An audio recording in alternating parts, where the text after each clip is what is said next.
Good evening, ladies and gentlemen. The date is April 19, 2021. The time is now 7 p.m. Before we start our council meeting this evening, we do have a public hearing on Ordinance 1050, Ordinance 1050, concerning an amendment of the Chapter 169 of Stormwater Management. This is an ordinance of the Mayor and City Council of the City of Havre, adopted pursuant to the authority of Article 11E of the Maryland Constitution, the Local Government and Environmental Articles of the Annotated Code of Maryland, and Sections 33 and 34 of the Havre City Charter for the purpose of amending City Code Chapter 169, Stormwater Management. Is anybody in the audience this evening here to speak on Ordinance 1050?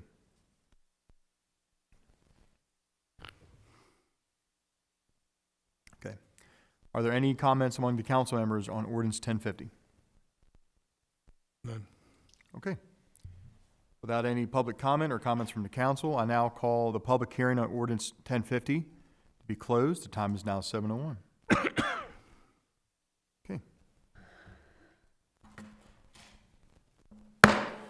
Okay, we begin the city council meeting. The date is April 19, 2021. The time is now 7:01. I will call the roll of the council.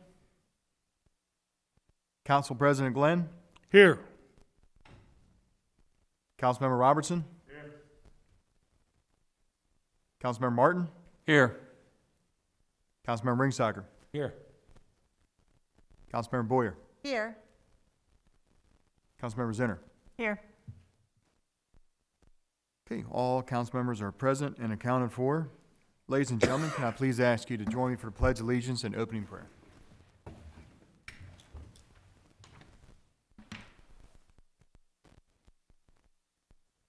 I pledge allegiance To the flag of the United States of America and to the republic for which it stands, one nation, under God, indivisible, with liberty and justice for all.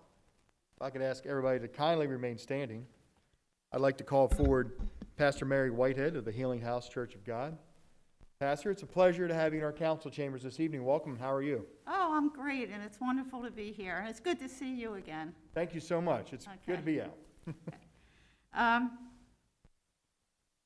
Father God, we rejoice in your presence here, and we rejoice for the blessings that you wish to convey upon the city of Havre de Grace. Please bring forth your healing love upon this wonderful city, its leaders, and the people who live and work here. We remember that when Solomon was promoted as king of Israel, he went to the Lord, and the only thing that he wanted was wisdom.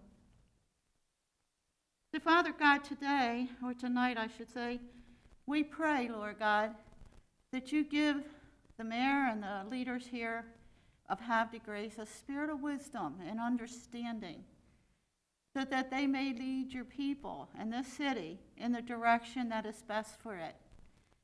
And Lord, if we remember correctly, Solomon was not only blessed with that wisdom, but the whole country of Israel was blessed with prosperity. Tonight we pray for the wisdom of God for our Havre de Grace leaders. Father, speak to the mayor and city leaders.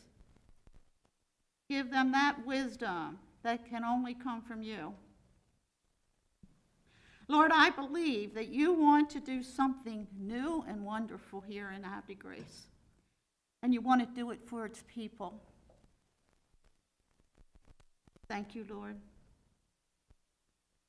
Father God, I ask you to bless the leaders here. May the Lord bless you and keep you.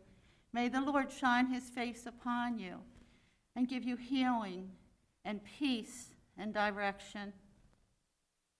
We ask this and pray this in the name of Yeshua, Jesus Christ. Amen? Amen. Thank you. Thank you very much. Pastor Whitehead, it's great seeing you. Thank you.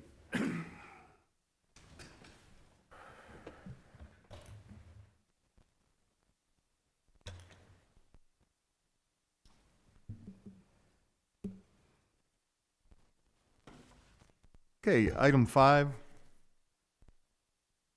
the approval of minutes from the city council meeting from April 5th, 2021. Council, I have a motion to approve. I have a motion by Councilmember Martin, seconded by Councilmember Robertson. These are for the city council meeting minutes of April 5th, 2021. Questions or comments? All those in favor say aye. Aye. All opposed say nay. City council meeting minutes of April 5th, 2021 carry 6-0 in the affirmative.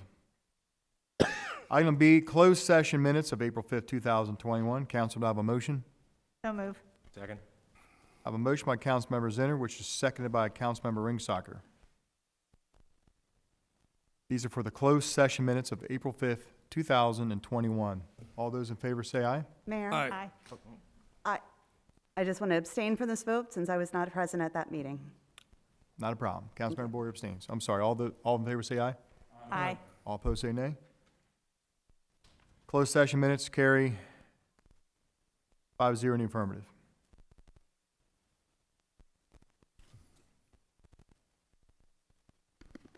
Thank you, council. We're going to go on item number 6, comments from citizens on agenda items. This is the part of this evening's agenda. If you're here to speak on behalf of anything that's actually on tonight's agenda, now's a great time to be recognized and speak. If you're here this evening because you wish to speak of another matter of city business that is not on the agenda, then we have a part at the end of the agenda for citizens' comments. So if you're here because you want to speak on an item that's on tonight's agenda, please raise your hand and be recognized. Okay, all right. We're going to go to item number... Mayor, Does he have any? Oh, I'm sorry, Mr. Seipel, I apologize. Do we have any written-in comments? yes, Mayor, sorry I didn't raise my hand fast enough. Not a problem. I have 3 comments, and these are on the special event items that will be forthcoming. The first is from Vicki O'Keefe. She is the Lockhouse Museum board member. We would like to first like to thank the mayor and city council for their support over the years of our museum. This year's event will be similar to past years. However, we will be partnering with Beth Laverick to run the event. As we get closer to the event, we should have the special event insurance and site map, and we'll forward that as part of our application.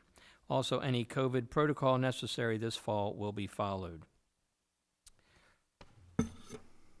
The next comment I have is from Ms. Bambi Johnson, Executive Director, Havre Grace Alliance, 710 Market Street in Havre Grace.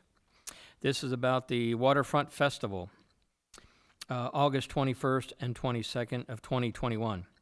You were already familiar with the Waterfront Festival, but I'd like to tell you about some of the new additions for 2021. The City of Perryville intends to partner with us so that the Lower Ferry Festival, if held, will run on the same weekend with a water taxi connecting our 2 cities. The Lockhouse Museum is planning to hold their Pirate Fest as part of the Waterfront Festival. It will take place on the grounds. A water taxi and a land shuttle will provide transportation for easy access. Hutchins Park will be a celebration of seafood.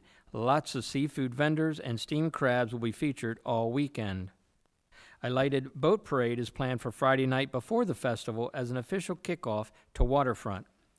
And finally, the Moore Family Homestead grounds will become a kids zone with games, crafts, cotton candy, and pony rides. From lighthouse to lockhouse and everywhere in between, it will be a full weekend of learning about and celebrating our rich waterfront heritage. Thank you for your consideration. Bambi Johnson, Executive Director. This is also from Bambi Johnson, Executive Director of the Havre Grace Alliance. On the July 3rd, the Spirit of America Festival. It is our hope that you will see the Spirit of America Festival the way we do, as the final piece to the perfect weekend-long celebration of our country's independence. Downtown Havre Grace provides the perfect backdrop for an immersive throwback to good old Americana. Authenticity reigns supreme as every aspect of this event will make you feel like you just walked into the set of Happy Days. Vendors, entertainment, decor, games, contests, music, and more will be 100% vintage. You won't be able to help but get caught up in the fun, and it's something completely different than anything else going on in our surrounding area. Once again, Havre de Grace will offer up something unique for families to enjoy. The Spirit of America is so much more than a festival. It's an experience, and it is the perfect fit for the space between our most popular First Friday and the 4th of July parade and fireworks. If you take a chance on this event, I promise you won't be disappointed. We truly believe Spirit of America has the potential to eventually become one of the most sought-after holiday celebrations, not just in Harford County, but in Maryland and beyond. Thank you again for your time and consideration. Here's to life, liberty, and the pursuit of Havre de Grace. Bambi Johnson, Executive Director, Havre de Grace Alliance, 710 Market Street. Very well. Is that all, Mr. Seipel? Yes, sir. Thank you very much for reading those into the record. Council, any questions?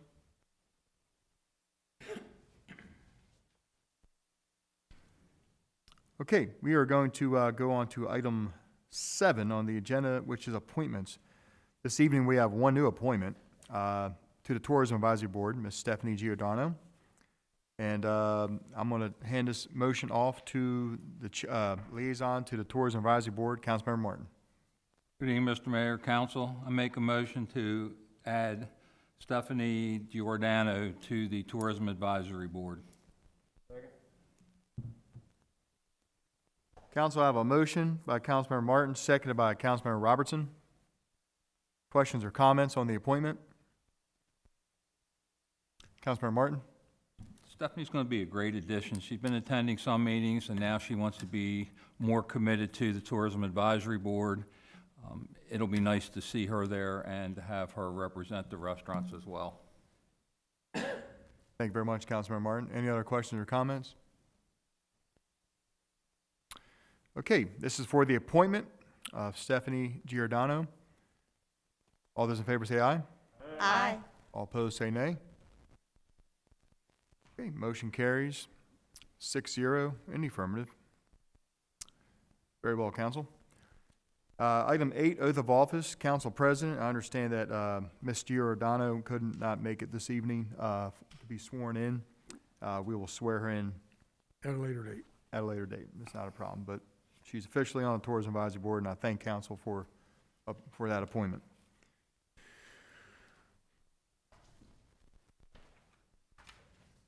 Okay, number 9.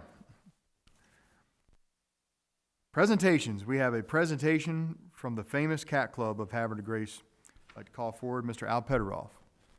Good evening, Mr. Pederoff. It's great to see you here. Thank you, Mr. Mayor. Appreciate that introduction.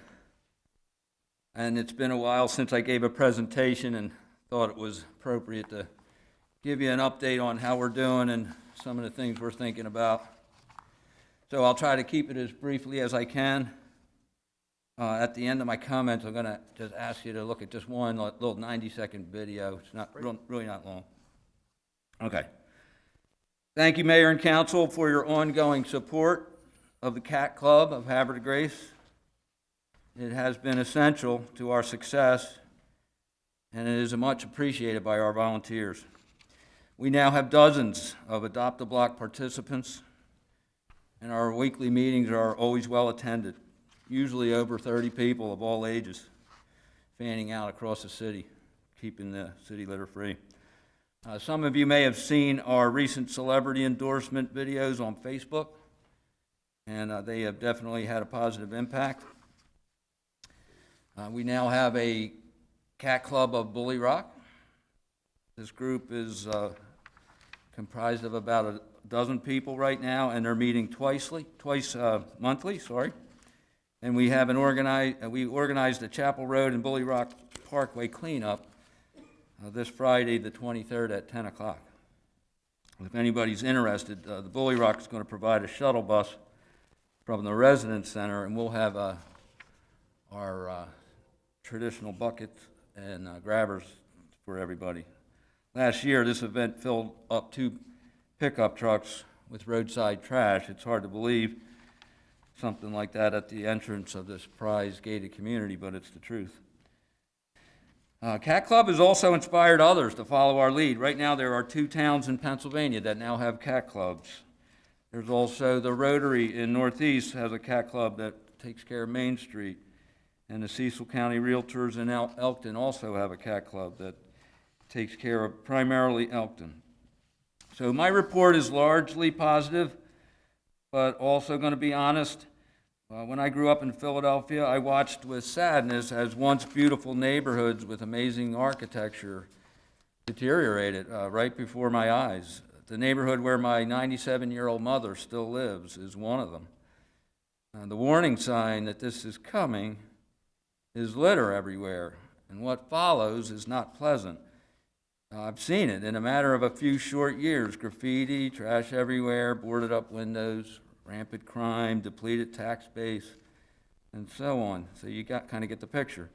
So I'm asking, don't be complacent with this plague. It is happening right now, and it's getting close.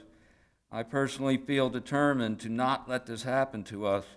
Recently, I toured the city with members of the Downtown Alliance as part of a grant application, and I was able to demonstrate the unfortunate condition of certain areas rarely seen by most citizens. High amounts of plastic pollution ruining local ecosystems. Most of it from careless litter bugs. And when you look closely at these areas, you can see the endless plastic microparticles pouring into these streams. There's a lot of streams that run right to the river, and they're right here in beautiful Havre. So I just want to make sure there's no doubt we still have much work to do. And I'd like to take the opportunity to ask the council to seriously consider drafting a letter of recommendation to our school board requesting the implementation of a new pilot program. I happen to believe we're missing a tremendous opportunity to teach and possibly wasting a very valuable resource. The resource is us. It's our families and our children, and they will help if you let them. I think the best part of my idea is that it would actually save us money while solving a big problem. So I propose we develop a program to coordinate community and neighborhood cleanup field trips with students, and using DPW support vehicles to help take away the trash on these events, and maybe have police escorts. These field trips would comb the city on a schedule, and it would ensure near perfection when it comes to litter. Regular and significant coverage would eradicate our litter problem quickly and save us lots of wasted money. The net effect would combine physical and environmental education. It would improve police relations, and I really think it would reduce overall DPW cost. It would produce a generation of non-litter bugs. It could be a model for success, and it would lead the way to a time when we can truly and honestly declare that here in Havre de Grace, we are litter-free, and we truly are a harbor of grace. Every time Cat Club held an event with students, it has been successful, and the kids learn lasting lessons. They totally get it, they say amazing things, and they understand the importance of our work. They know that all litter left unattended ends up in our waterways, and they understand that we are collectively responsible. They understand that doing nothing is as bad as littering itself. So I'm saying, don't let this idea slip away untapped. It's an amazing opportunity to lead the way, and I invite you all to join us and see firsthand exactly what I'm talking about. On Tuesday, April 27th, a week from tomorrow at 4:30, the Havre de Grace Middle School students will be cleaning the area behind the medical buildings on Lewis Lane. And if you haven't been back there, you might be a little shocked. I humbly request that you please come and see the truth and then consider drafting that letter. So thank you for letting me say that. Now on to the positive. Cat Club volunteers have truly made a difference. We might just be the cleanest city in Maryland. It's hard to believe it's been almost 7 years since we made this commitment, but we are relentlessly striving to achieve a litter-free Havre de Grace. And why do we do it? Because this volunteer work benefits everyone on many fronts: quality of life, preservation of property value, civic pride, and environmental health. Quality of life means more general well-being and less crime, more repeat tourism and less stress, more efficiency in public works and less maintenance. Property values will continue to rise if we remain litter-free, providing this local government ongoing needed funding. Civic pride will increase, assuring and supporting solid community values across the board. Environmental health improves and greatly reduces microparticle dispersion into our precious waterways. What could be more important to our future than that? Essentially, everyone benefits from Cat Club, whether they know it or not, and cities and towns across America would be wise to follow the lead of Havre de Grace and embrace this concept. Cat Club pays huge dividends and costs very little. So we humbly ask that you continue to support us in every way possible. We believe we've made a big difference in the quality of life for our fellow citizens. And we know, like I said in an earlier presentation, probably 5-6 years ago now, that tending to the basics in life will lead to a strong foundation on which you can build a strong and proud community.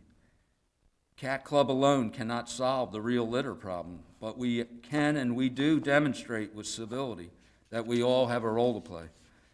So we ask that you encourage every one of our citizens to be a citizen against trash.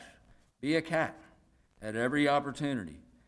Be diligent in your everyday activities and pick up litter whenever you see litter. Be steadfast and determined. It is this collective effort that will bring us home to a place that we can claim is truly litter-free. So that's my presentation. I'd like to just play a real brief video, and then I got one more thing to say.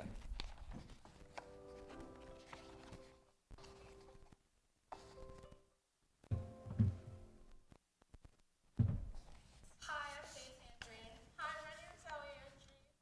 We've been a part of Cat Club since May of 2020, and we got involved when everything shut down, and we still wanted to stay involved with our community. So we came one week, and we had a lot of fun, and it was good for the environment, so we've been coming ever since then. We also recruited some friends to help us out, so getting to be with them has been an incentive to continue. We like to take care of like the park and promenade area, and I usually like getting in the water with my waders and boots, and out all the trash out of the water in front. I like to take care of Tanning's Park, the playground and picnic areas, as well as the parking lot. And we're getting to do something good for the environment and getting to be with our friends at the same time. It makes you feel really good. Yeah, and I always have fun going in the water and seeing whatever I'm gonna find each week. You know, people see what we're doing and they appreciate it, and people like to live in a clean space. And as we're moving forward into the future, becoming more progressive, environmental care is a priority, and it's something that we take seriously. All right. I'd like to ask the mayor to present a commendation or an award to the Andreen family. Ryan, Kimberly, and their daughters, Faith and Ellie, have been model citizens. Together for the last 12 months, week in and week out, they've been keeping the promenade and lighthouse area pristine. And I mean pristine and litter-free. No easy task, trust me. But what a gift to everyone to have this most special place, one of the best scenic views in the nation, kept litter-free by good-hearted citizens. The Andreens are leading the way. They've been absolutely committed to the Cat Club goal and deserve a hearty round of gratitude. We are very proud to have them participate in Cat Club of Havre de Grace, and we want to offer our heartfelt thanks.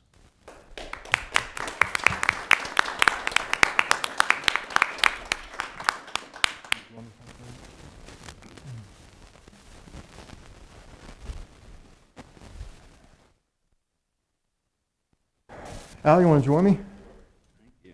Can I please ask the Andreen family to join us up here, please? Thank you. You have a microphone that works?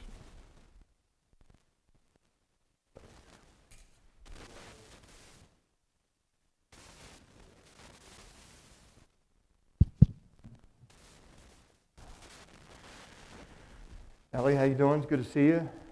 Faith, good to see you. Everybody, thank you for being here this evening. So, well, Mr. Pederoff was very excited about telling us what an impact the Andreen family has had on the city of Havre through the Cat Club, especially around the Concord Point Park area, Promenade, and Tidings Park. I know I've driven around a few times and seen the family out there, and like I said, it gives us great pleasure to be able to be here. We just opened up City Hall a couple meetings ago, so it's nice to have everybody here, but we can still do some live presentations.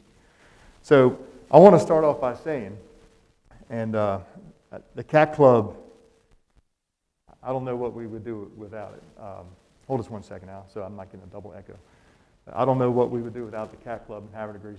You couldn't put a dollar amount value on what people do. I mean, the smallest little bubble gum wrapper in the cigarette butt and the soda bottle cap. I've seen it all on the streets, and then one day it's gone, and I know who picks it up.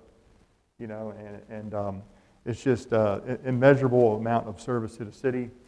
City has your back. I know you're very resourceful of finding, donations and buckets, but, the city always has your back. Whatever you need for your club, we'll support it. And so, again, it gives, myself and council great pleasure to recognize your club, but more importantly, the Andreen family, because, man, what an impact.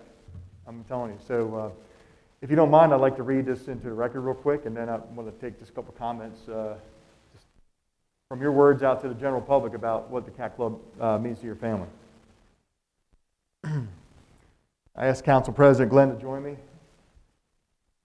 Whereas the city of Havre de Grace recognizes with pride the Andreen family, namely Ryan, Kimberly, Faith, Ellie, for their outstanding level of dedication to the cause of achieving a litter-free community for all to enjoy. Whereas with regard to the Promenade in Tidings Park area, a major tourist attraction on the banks of Chesapeake, their collective work with the Cat Club of Havre de Grace inspires families and citizens of all ages to demonstrate the finest qualities of community stewardship. Now, therefore, I, William T. Martin, along with the members of the Havre de Grace City Council, proudly recognize the Andreen family for their dedication and to the service to the city of Havre de Grace. And Ellie, I'd like to present this to you. You can hold it to your family. And I have one other thing too. And I'd like to present this to Dad. This is a flag of our city I'd like to give to your family with total respect and appreciation for all you do. It means a lot. So if I could borrow that real quick. Anybody, I have a question. Anyone can grab a microphone. So what got you involved in the Cat Club in the first place? Anybody? Okay. I had a feeling it'd be you. Public speaker. Cat Club, I first became aware of it through the National Junior Honor Society at the middle school. We did a cleanup, and that's how I first became aware of it. And then later, once the pandemic hit, all our activities got shut down, and we wanted something to fill our time, and something, we lost all our service hours, and we're a very service-based family. And so we said, hey, Cat Club sounds like a really good idea. So then we came 1 week, and then we were like, this is really fun and really good for the environment. And we told our friends about it, and they started joining us. We were all like, hey, let's do this together. And it's really good, and people really appreciate it. So that's how we got to do this. So that's the best reason. So how long do you want to continue being a member of the Cat Club? As long as we can. As long as you can. Excellent answer. Excellent answer. Well, good. So I got a quick question for Mr. Pederoff. I know a lot of people are watching at home, and a lot of people know about the Cat Club. So talk about future volunteers. How can somebody come and volunteer to be a member of the Cat Club? Thank you, Mr. Mayor. Very much appreciate the opportunity. So Cat Club is for everyone. It's for every citizen everywhere, not just Havre de Grace, anywhere. We all can be citizens against trash. But here in Havre de Grace, if you would like to participate, come see us any Saturday morning at 8:30. We meet at the Concord Point Coffee Shop. We do have little kits that we give out for people that want to maybe adopt their block in their neighborhood, or perhaps they would like to adopt a trouble spot in town. We got plenty of those, and we're starting to get more people adopting trouble spots.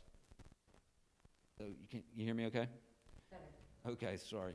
Anyway, hopefully everybody heard that. But the main thing is, find us on Facebook at Cat Club of Havre de Grace. You'll see lots of pictures and be able to communicate with us there. Come down any Saturday morning at 8:30, Concord Point Coffee Shop, or get a hold of us and we'll bring you a kit so you can adopt a block in your own neighborhood. Thank you, Al. Any closing remarks, Council President? Well, for Al, the environmental stewardship that your program provides serves as a model and inspiration for all municipalities. And we're seeing that, as you shared in your presentation. For the Andreen family, thank you so much for your dedication in supporting this club. It's dedicated volunteers like you that make Havre de Grace the city we're all so proud to call home. And again, thanks for all your support. Well-deserved recognition tonight, and keep up the good work. Thank you. Can we get a picture of everybody? Got our photographer over here. Excuse me one second.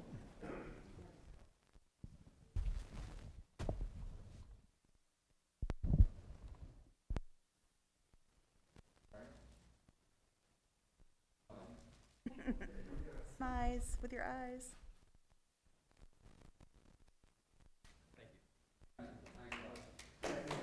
Thank you.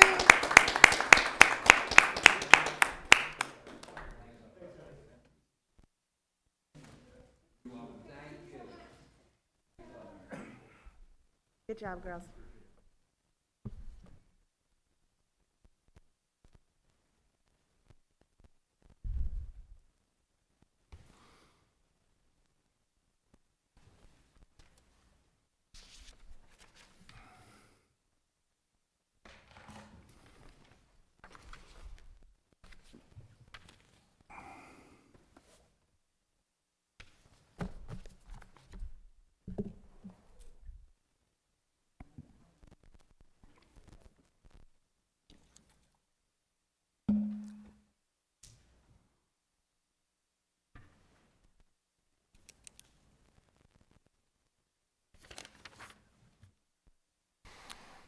Okay, we will continue on with this evening's agenda. Item number 11 will be proclamations. This evening, we have no proclamations. Item 12, resolutions. This evening, we have one resolution, and that's concerning a license agreement for a deck at 226 South Union Avenue. I will refer the resolution to the chair of the Planning Committee, which is Councilman Ringsager. Mr. Mayor, Council, I make a motion to introduce a calendar resolution concerning a license agreement for a fence and deck at 226 South Union Avenue. I have a motion by Councilmember Ringsager. Do I have a second? Second. Seconded by Councilmember Boyer. Okay, Council, this is a motion to introduce a resolution. Questions or comments on the introduction of this resolution? All those in favor say aye. Aye. All opposed say nay. Motion to introduce a resolution on a license agreement for 226 South Union Avenue is carry 6-0 in the affirmative. Council, this will be resolution number 2021-09, a resolution by the Mayor and City Council of Havre de Grace, Maryland, pursuant to the local government article of the Annotated Code of Maryland and sections 33 and 34 of the City of Charter for a permit for a fence and a deck in the city right-of-way at Fountain Street, adjacent to property address 226 South Union Avenue. Council, to have a motion to adopt this resolution? So moved. Second. Motion by Councilmember Martin, seconded by Councilmember Ringsager. Questions or comments on the resolution? Councilmember Ringsager.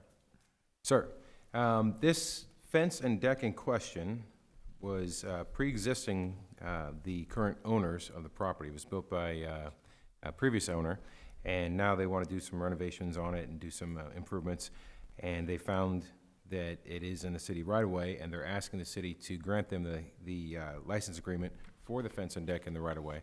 It does include the standard $50 administrative fee and the 5-year expiration date to expire 5 years from now on the 31st of December, as all of our license agreements now require. Everything else is standard boilerplate for that license agreement. And I do want to mention that although this is a fence that was built prior to the license agreement, I'm hoping that I can get the council president to vote for this one. Mr. Mayor? Thank you very much, Councilman Ringsager. Any other questions or comments?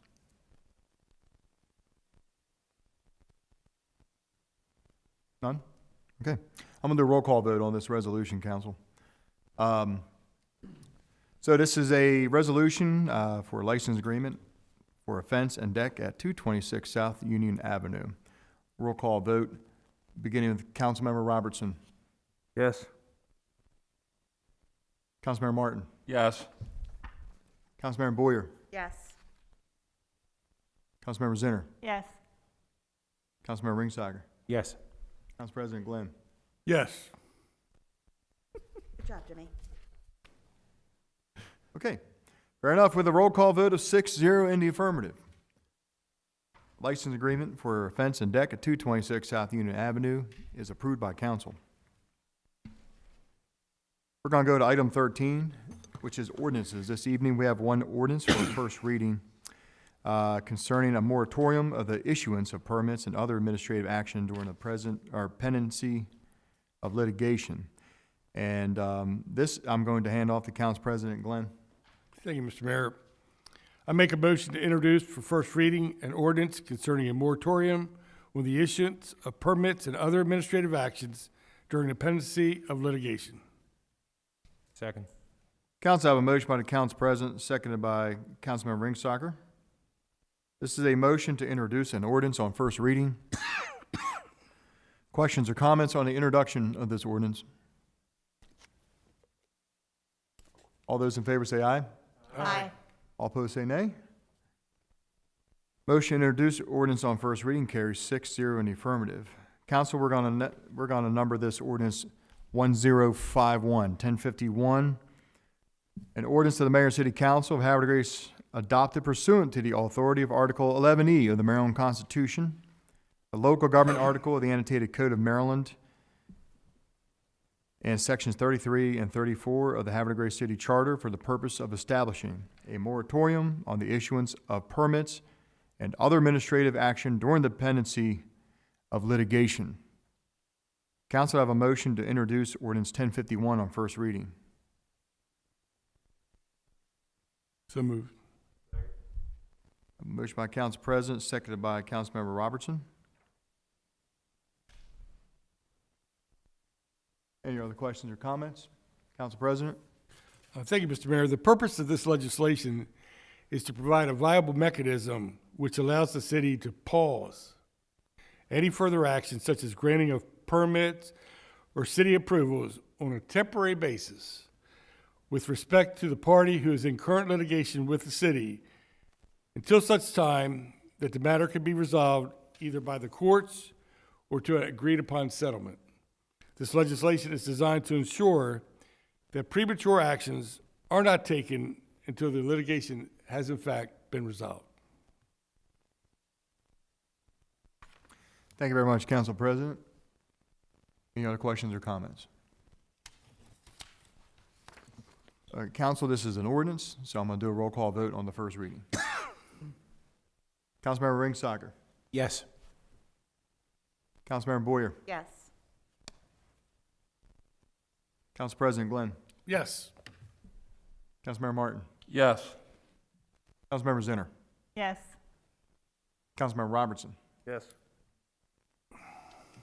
By roll call vote of 6-0 in the affirmative, ordinance concerning a moratorium on the issuance of permits and other administrative action during the pendency of litigation is adopted on first reading.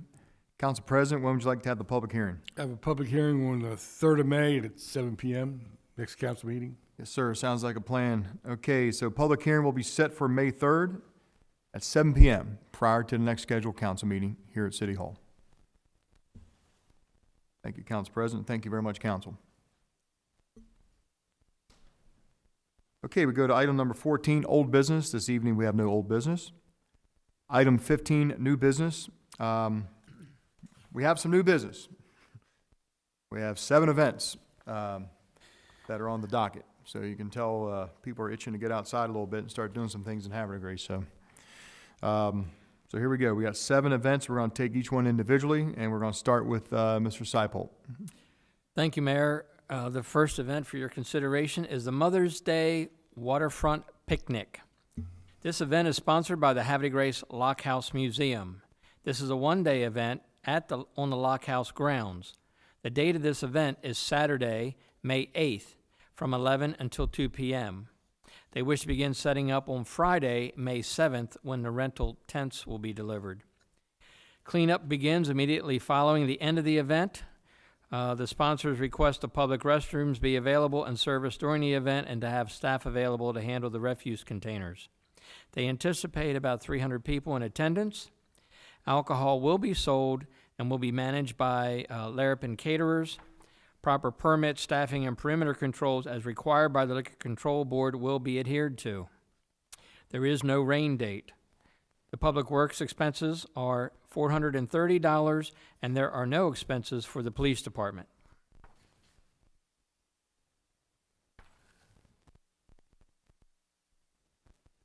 Okay, thank you very much, Mr. Seipold. Council, I have a motion to approve the Mother's Day Waterfront Picnic. So moved. Motion by Councilmember Boyer, second by Councilmember Robertson.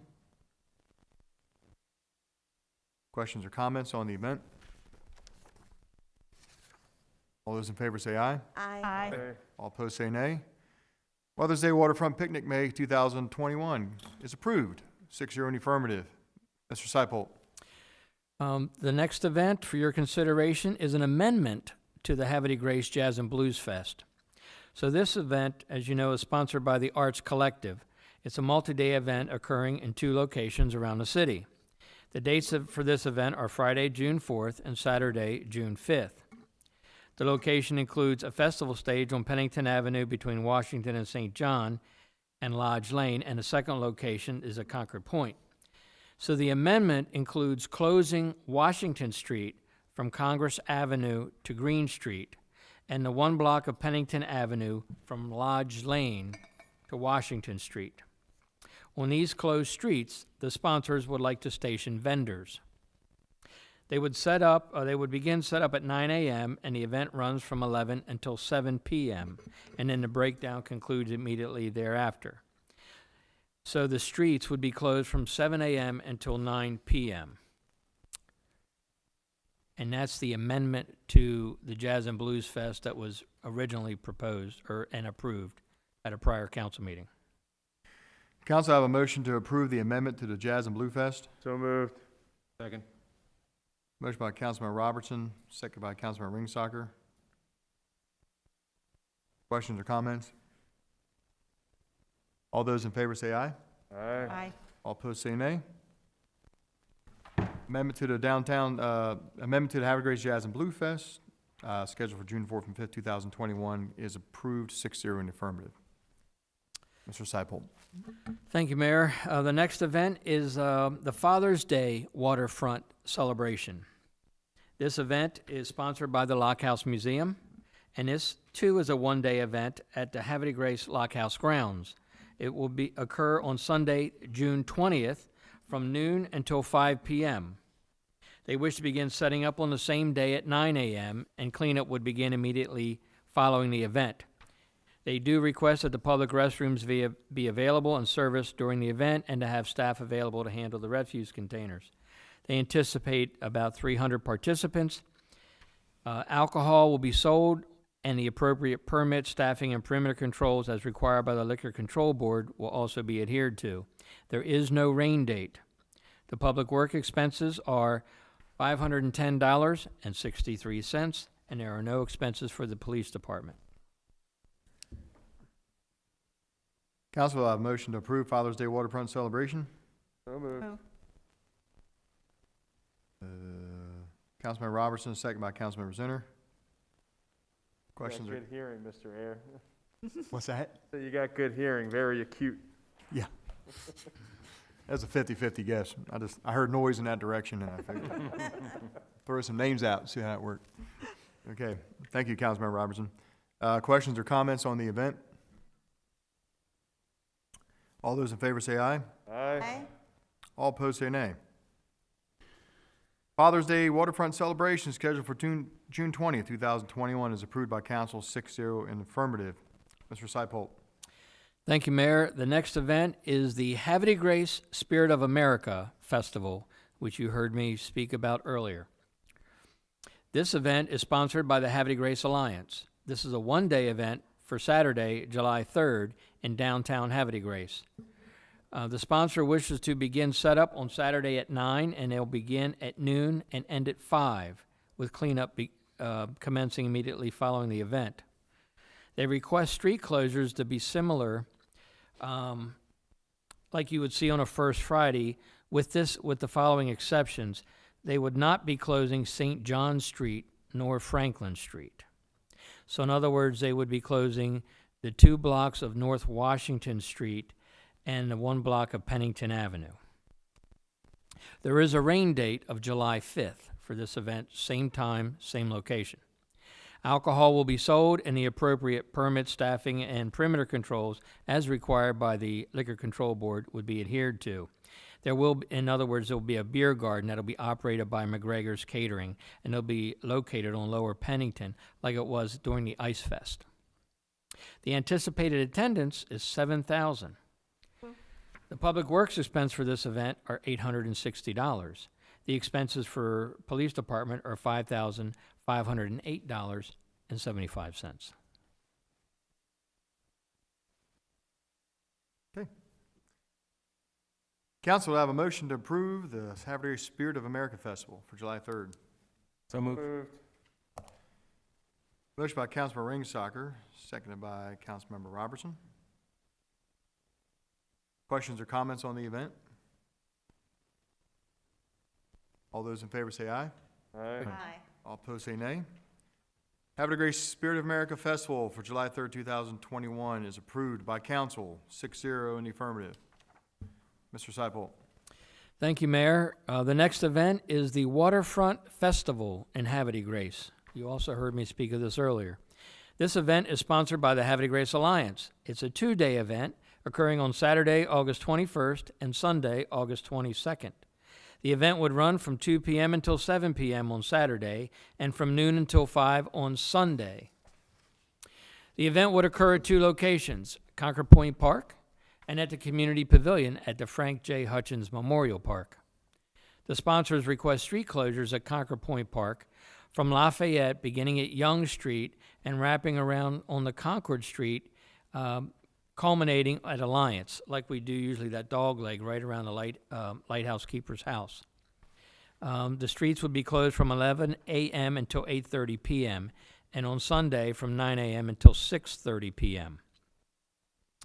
Alliance Street from Concord to Young will be reserved for handicap parking. Hutchins Park will be closed to vehicular traffic during that same time, beginning at the park entrance at Market Street through the entire park area. So they would come in right behind the farmer's market that would be engaged on that Saturday. And then Sunday they would just resume in the same format. Alcohol will be sold, and the appropriate permit, staffing, and perimeter controls as required by the Liquor Control Board will be adhered to. There will be a beer garden, will be established at the Concord Point Park and at Frank J. Hutchins Memorial Park. They anticipate an attendance approximating 10,000 people. The public works expense for this event are $1,409.06, and the expense for PD are $2,034. Thank you very much, Mr. Seipholt. Council, I have a motion to approve the Waterfront Festival in Havre Grace. To move. Motion by the Council President, seconded by Councilmember Martin. Questions or comments on the event? All those in favor say aye. Aye. All opposed say nay. Waterfront Festival in Havre Grace for August 21st and 22nd, 2021 is approved by council 6-0 in the affirmative. Mr. Seipholt. Thank you, Mayor. The next event is the Susquehanna Wine and Seafood Fest. This event is sponsored by the Friends at Concord Point Lighthouse. This is a 2-day event slated for Saturday, September 25th, and Sunday, September 26th at Concord Point Park. The sponsors would like to begin setup on Friday, September 24th at 9 a.m. when the rental tents are delivered. The event runs from 11 a.m. until 7 p.m. on Saturday and from noon until 7 on Sunday. Breakdown begins immediately following the event. However, the tents wouldn't come down until Monday, weather permitting. The sponsor requests street closures at Concord Point Park, like I just previously described. It would proceed from Young Street, wrap around, go down Lafayette Street, wrap around Concord Street, and stop at Alliance. The closings would be from 9 a.m. until 9 p.m. on Saturday and from 10 a.m. until 9 p.m. on Sunday. Alcohol will be sold, and the appropriate permit, staffing, and perimeter controls, as required by the Liquor Control Board, will be adhered to. The anticipated attendance is 2,500 folks. The Public Works expense for this event are $460. The expense for PD is $1,356. Thank you, Mr. Seipel. Council have a motion to approve the Susquehanna Wine and Seafood Fest for September moved. 25th and 26th. So moved. Second. Councilmember Ringsager made the motion and seconded by Councilmember Boyer. Questions or comments on the event? All those in favor say aye. Aye. All opposed say nay. Susquehanna Wine and Seafood Fest for September 25th and 26th is approved by council 6-0 in the affirmative. Mr. Seipel. Thank you, Mayor. And this is our final event. Before I read, I just want to put this little caveat. All of these events have submitted a COVID plan. These plans we review with Hartford County Health Department. And as these dates, while some of them are further out and some are a little closer, we're in constant contact with the Health Department to review our plans, to update and mitigate them as needed to fit the situation and where we are with this pandemic. So I just want to make you all aware of that. The final event is the Lockhouse Craft Beer and Wine Festival. This event is sponsored by the Havre Grace Lockhouse Museum. This is a one-day event on the Lockhouse grounds occurring on Saturday, November the 6th from 1 until 5. They'll begin setting up that morning at 8 a.m. and will break down immediately upon the conclusion. Alcohol will be sold and given away at the event. The appropriate permit, staffing, and perimeter controls, as well as ID, as required by Liquor Control Board, will be adhered to. There is no rain date. They anticipate 1,200 participants. And the Public Works expense for this event is $430. The expenses for PD is $1,356. Thank you, Mr. Seipel. Council to have a motion to approve the Lockhouse Craft Beer and Wine Festival. So moved. Second. Motion by Councilmember Robertson, seconded by Councilmember Boyer. Questions or comments on the event? All those in favor say aye. Aye. All opposed say nay.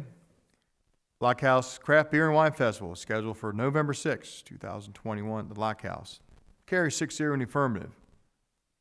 Thank you very much, Council. And thank you very much, Mr. Seipel, for reading all those descriptions of the events. My pleasure, sir. Okay, we're going to move on to director's reports. And, hey, Mr. Seipel, what's going on? Hey, funny you should ask. First of all, Council, thank you so very much. On behalf of the sponsors, I'm sure they're elated over your support and helping us get through and coming out on the other side of this pandemic and putting the city back and on the map and with all the activities. You can really tell people are ready to get out of the house, aren't they? So the first thing I'd like to mention is that tonight the mayor will be presenting the budget to the council for their review. And so the calendar for the upcoming public works sessions for the FY22 budget review, as well as the FY22 tax rates and water sewer rates, they'll be posted on the city website following tonight's meeting. Well, actually tomorrow morning. So, if you have any questions, don't hesitate to go and look on the site and keep yourself apprised and stay informed. While we're talking about staying informed, get to know your candidates. The Candidates Forum, sponsored by OPAC, which is the Ontario Otsego Positive Action Committee, will be on Tuesday, April 20th at City Hall beginning at 7 p.m. The event will be closed to attendance. However, you are encouraged to follow it live on our Havre de Grace City website, which is havredegracemd.gov. Also, immediately after it is recorded, it'll be available on the city's YouTube channel, which can also be found on a city website. Additionally, the event will be aired on Hartford Cable Network the evening of April 28th. So check the HCN channel for airtime. That information will also be made available on the city website. So you have 3 ways to learn about your candidates who are running for office this year. Patrick, that visual that you have on the screen has the wrong date. Does this say the 26th or the 28th? No, the event will air on HCN on April 28th. The actual event, the live event, occurs on April Okay, 20th. all right. So it is, when you look at the flyer, it's a little misleading because you see the 28th jumping out at you. But that's where you really have, well, you get to view it on TV via HCN. You Okay. can watch it live streaming tomorrow night. Okay. My oversight. That's the first market. It's okay, sir. It's the first one. I'm going to make note of that. First one for Council President. Council President, Thank same you, thing sir. happened to me last week. I saw that and I got all confused, so don't worry about it. I did a double take on it too, Council That'd be a President. great bicycle light. Like, hey, wait a minute. Okay, on Friday, April 23rd, the Havre Grace Arts Collective presents Eclipse, the Ultimate Journey Tribute at the State Theater of Havre Grace. Audiences will find themselves dancing and singing the power ballads and high-energy songs from Journey's chart-topping hits. Showtime is 8 p.m. To purchase tickets or for more information about the event, visit the websites hdgoperahouse.org or explorehavregrace.com. On Monday, April 26th, the City Council will hold a public work session to review and discuss the upcoming FY22 city budget. The work session will begin at 6 p.m. and will also be live streamed. Physical attendance to work the session is limited, or physical attendance to attend the work session is limited due to constraints associated with proper COVID-19 protocol. However, you're welcome to watch it via our live stream. And on Saturday, May 1st, the city is sponsoring Defenders Day Food Truck and Music Festival at Concord Point Park.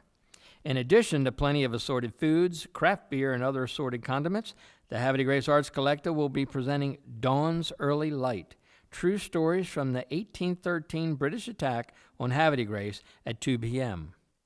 Live music beginning at 2:30 will be provided by No Boundaries and the New Romance, a 80s tribute band. The event will culminate in a fantastic fireworks display. Rain date is May 2nd, same time, same place. Hope to see you all there. Also on Saturday, May 1st, our farmers market returns to Hutchins Park. This season looks to be their best ever, featuring over 40 vendors. Experience the best of Maryland's farms, featuring a full selection of fresh picked fruit and vegetables, farm-raised meats and eggs, baked bread and treats, cheese, ice cream, honey, cooking oil, artisan products, and more. The farmers market begins at 8:30 and runs until noon and is open every Saturday from May until the last Saturday before Christmas, rain or shine. Yet again on May 1st, it's the 39th annual Decoy and Wildlife Art Festival sponsored by the Havre Grace Decoy Museum. This prestigious event, located at the Decoy Museum and surrounding property, begins at 10 a.m. and continues until 4. It features numerous artists exhibiting and selling their artwork, food, children's activities, silent auctions, retriever demonstrations, carving competitions, and lots more. And on Sunday, May 2nd, you are cordially invited to join the Havre Grace Independence Commission for a Bridgerton-inspired tea as they promenade on the beautiful Havre Grace Promenade. Upon arrival, each guest will receive a personalized dance card that will guide them to themed stations. From period dance classes to themed photo stations, they will have it all. Following your promenade, each guest will receive a personal tea box containing a commemorative gift and everything you need for an afternoon tea catered by Bella's Tea Room. After you have had your fill, stroll through our historic town where select shops will be offering themed items and specials. For guests that were lucky enough to purchase a VIP ticket, you may make your way to the newly renovated State Theater for an evening of cocktails and entertainment. Costumes are not mandatory, mandatory but recommended. A prize will be awarded to the best dressed or diamond of the season. All proceeds benefit the Havre de Grace Independence Day Commission and will help fund the 2021 July 4th parade and concert. And finally, Tuesday, May 4th was Election Day for Havre de Grace. This year, the city will be holding elections for our mayor and 3 city council members. The election polls open at 7 a.m. and close at 8 p.m. right here at City Hall. And if you missed any of the information I just spoke of, and for a complete listing of calendar events for our city, please visit our websites, havredegrace.com, explorehavredegrace.com, and hdgoperahouse.org. And that will conclude my comments for this evening. Thank you very much, Mr. Seipel. We're going to start off, our next director is going to be Mr. Shane Grimm, Director of Planning. Mr. Grimm is unable to be here this evening, sir. He had an illness in his family. All right, not a problem. We're going to go with Ms. Erica Quismary-Sturgill, Director of Economic Development. Good evening and welcome. Good evening. The U.S. Small Business Administration is holding free webinars next week of interest to many of our businesses, so I want to go over them very quickly. On April the 22nd from 1 to 3:30 is a free webinar on the 8A Business Development Program. This is a program that helps small disadvantaged businesses compete in the marketplace. And then on Thursday, April 29th from 1 to 3, there'll be a federal contracting certification program, specifically the WOSB, or Women-Owned Small Business Federal Program. This is especially significant for our businesses here because we have so many hub zone locations within the city of Havre de Grace. So this can be very helpful for those who are seeking these certifications to continue in hub zone as well as federal contracting opportunities.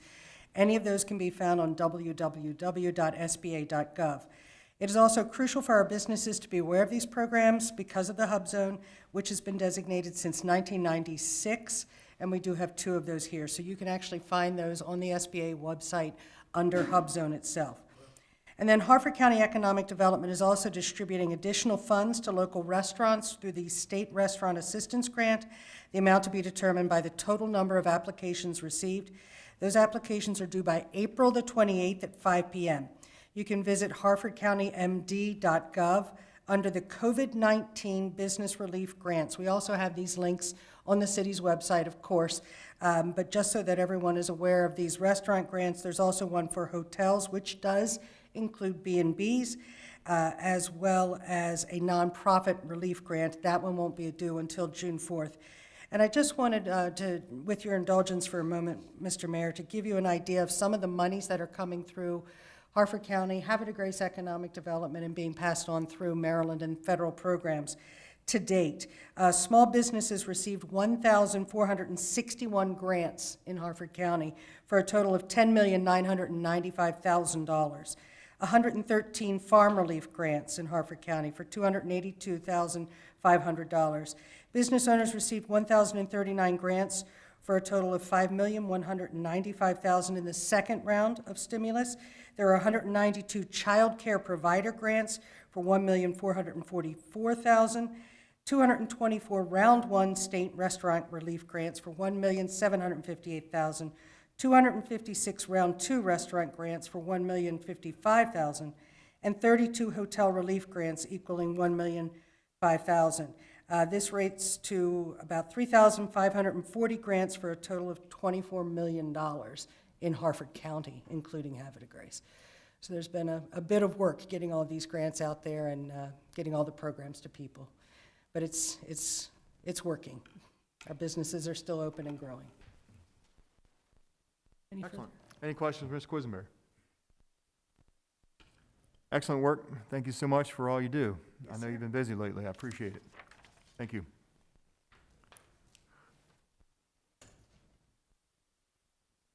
I'd like to call forward Mr. George DeHorty, our Director of Finance. Good evening, sir. Good evening, Mr. Mayor, council, citizens. The current financial condition is as follows. The general fund is sitting with a balance of just under $5.15 million. which is about 2 million, a little over 2 million ahead of schedule. We started the year $1.25 million, so we've grown almost 800,000 for the year. Most of that can be attributed to salary and benefit reductions, as the city is just, as been noted several times, is reopening now, and so a lot of events did not happen as we had hoped. On top of that, the real property tax billings are running about 115,000 ahead of schedule. Income tax receipts continue to lag, and right now they're about 370,000 behind where we thought they'd be by now. And the highway user revenue estimate is still as unchanged from the State Highway Administration, so they're expecting almost $65,000 below budget for the year, what they originally submitted to us.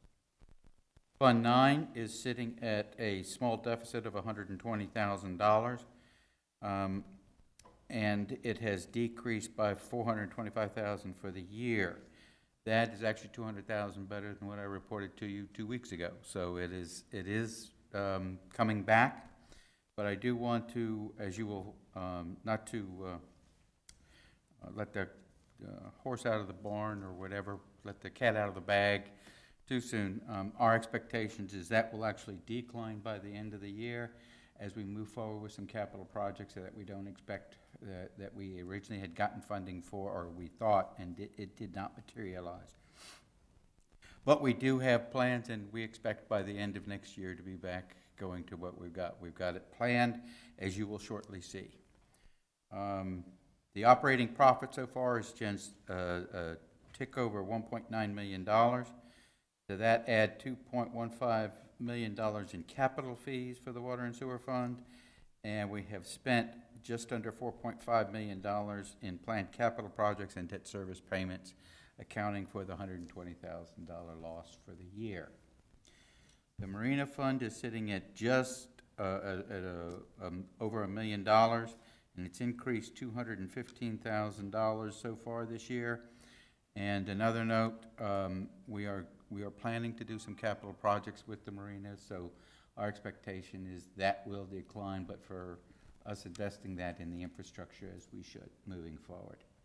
And that is my report on the current status of the city's finances. Any questions? Any questions, council? George, thank you very much. Yes, sir. Thank you. All right.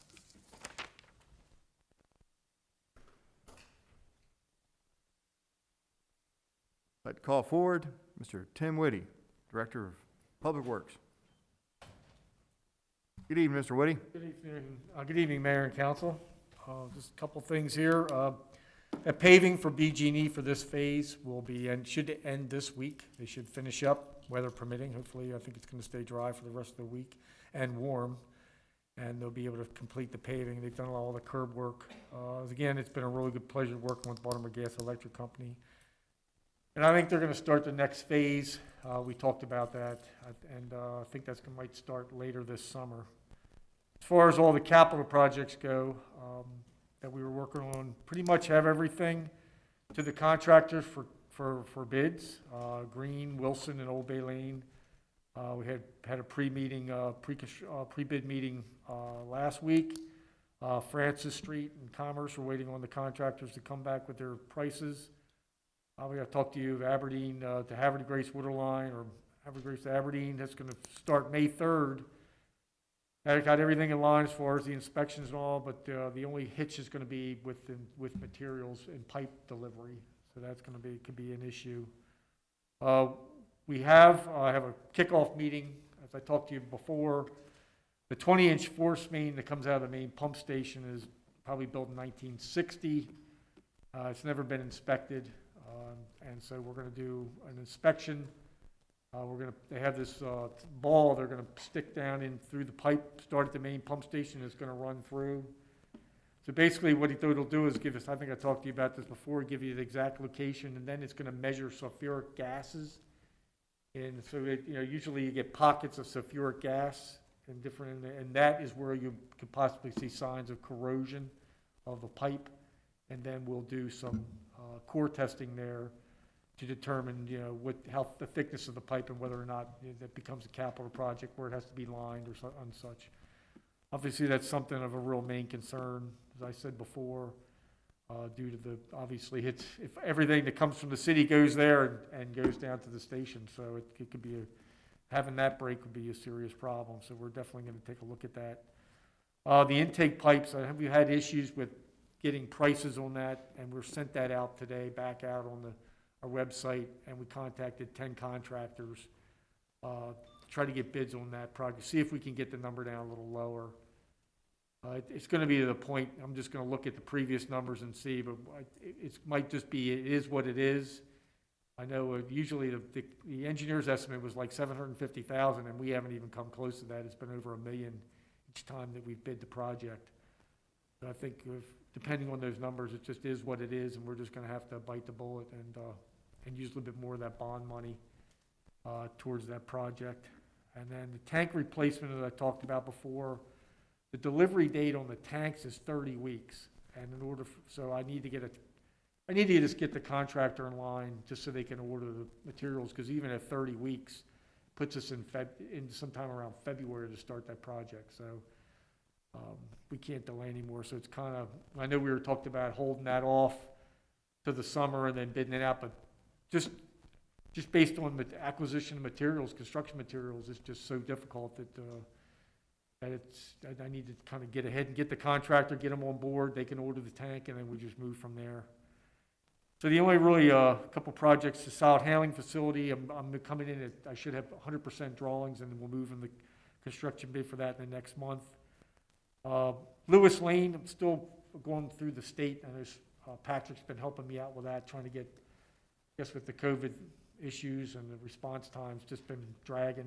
Patrick's been doing his best to helping us out with that as far as hooking us up with some state folks to trying to get that project moving forward. And then Girard Street, waiting on a budget amendment. I've got to get that budget amendment put through to start that project. And I'm probably going to go ahead and put that out. I was thinking about doing that internally, but with as busy as we are with other issues coming up and with water main breaks, I'm just going to go ahead and contract that project out. But I want to wait till the budget amendment, get that funds transferred, and then I need to just meet with the folks and just one more time stake out the lines and facility, and then where the inlets are going, where the stone trench is going, just to kind of make sure everybody's on board with it before we start digging.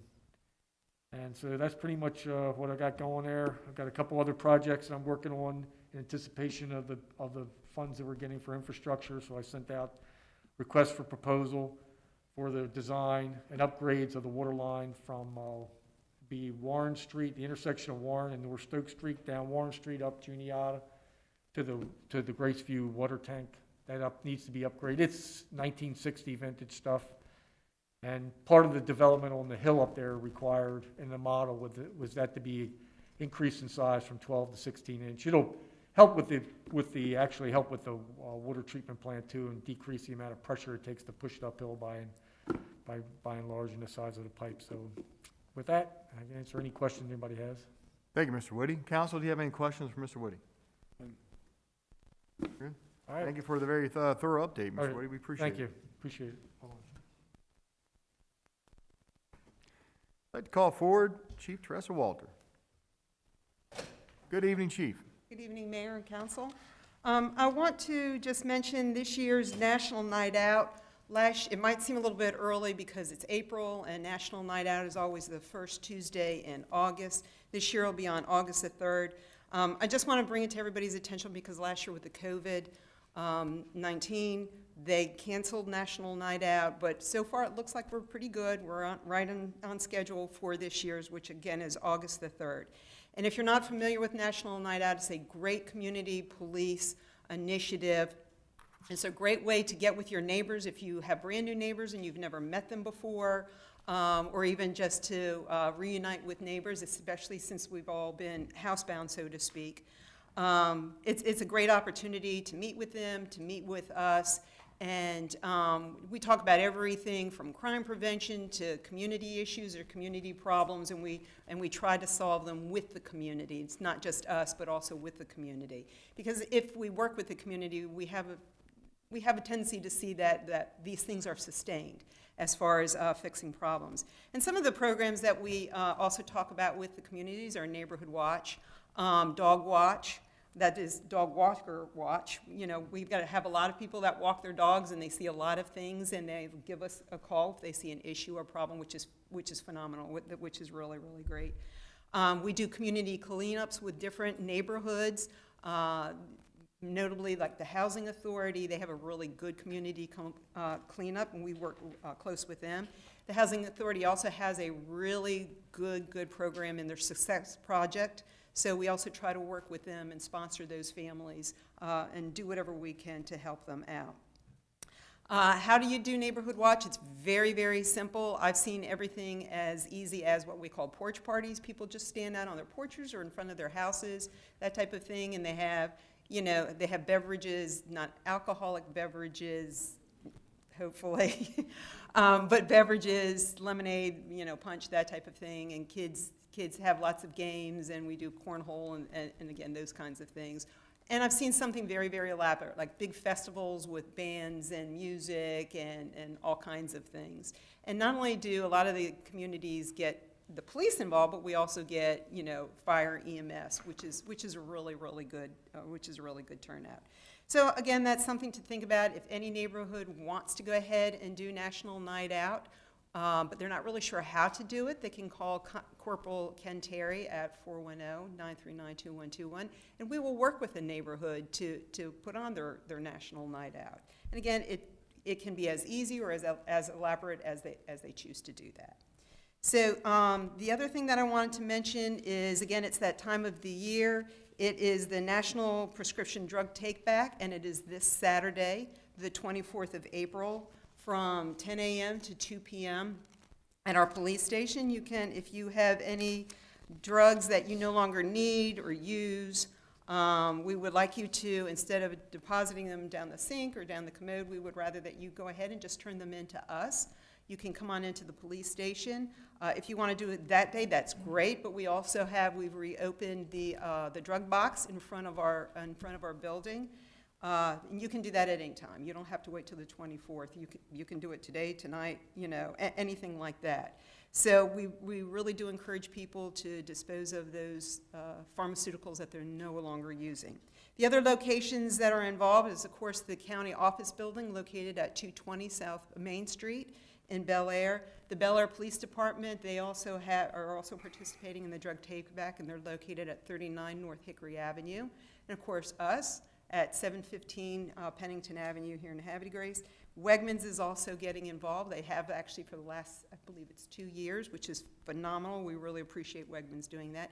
And now I'm starting to see more and more of the drugstores, Walgreens and CVS, in their pharmacy itself, they also have drug take-back boxes, very similar to what we have in front of our building. So again, please dispose of those pharmaceuticals that you're not using, but dispose of them properly. And you take advantage of those drug boxes that are out there. And that would be it, unless anybody has any questions. Council, any questions for the chief? Chief, thank you so much for the thorough update. Really appreciate it. Thank you, Council.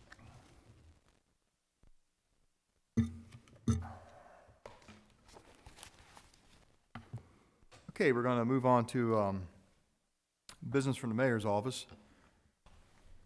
Couple items real quick.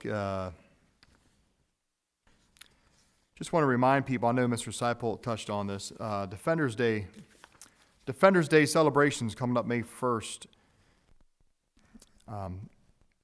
It's going to be down at Concord Point Park. It's going to be great. It's going to be a lot of food trucks and music. There'll be fireworks in the evening, crafts, all kind of stuff. I even heard they have an axe throwing vendor. Kind of like, a little Renaissance stuff going there. But anyway, it's going to be fun. Bring the family and stuff. But the reason I bring it up is just to remind people once again why we're having this. And it kind of got lost in the transition here. A couple of years ago, the City Council, in conjunction with the Historic Preservation Commission, passed a resolution that the first weekend in May will always be known as a city holiday. It'll be Defenders Day weekend. Why? Because That is historically our weekend where the British invaded the city of Havre de Grace May 3rd, 1813. A lot of stuff usually goes on that weekend. It's always been the Decoy Festival and the Lock House. A lot of times would have things going on. So it's a great weekend. It's kind of like the first weekend of May kicks off the season for our city, and council thought it'd be a good idea 2 years ago to really recognize that first weekend in May. And so we were going to have a festival at Concord Point Park 2 years ago. Same thing, music and food trucks and things like that, but it got rained out the entire weekend. And then last year, of course, we had COVID. So I'm the only reason I'm bringing this up just in case someone's thinking, is this like a new event we're starting? Well, it is a new event, but hopefully it'll be an event that will become a tradition in the city of Havre de Grace, because it's a municipal holiday, so we're celebrating the first weekend of May every year. So just want to give everybody a heads up. It's going to be down at the Lock House. It's going to be a great time. And don't forget the fireworks. We'll have a nice fireworks show, very, very equivalent to what you would recognize at like New Year's Eve.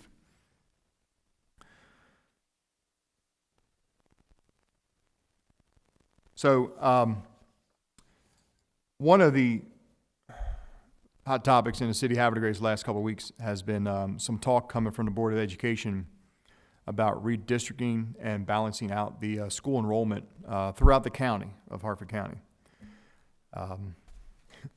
I went out of town for a couple of days last weekend and paid the price. I got home, I had like over 100 emails from people,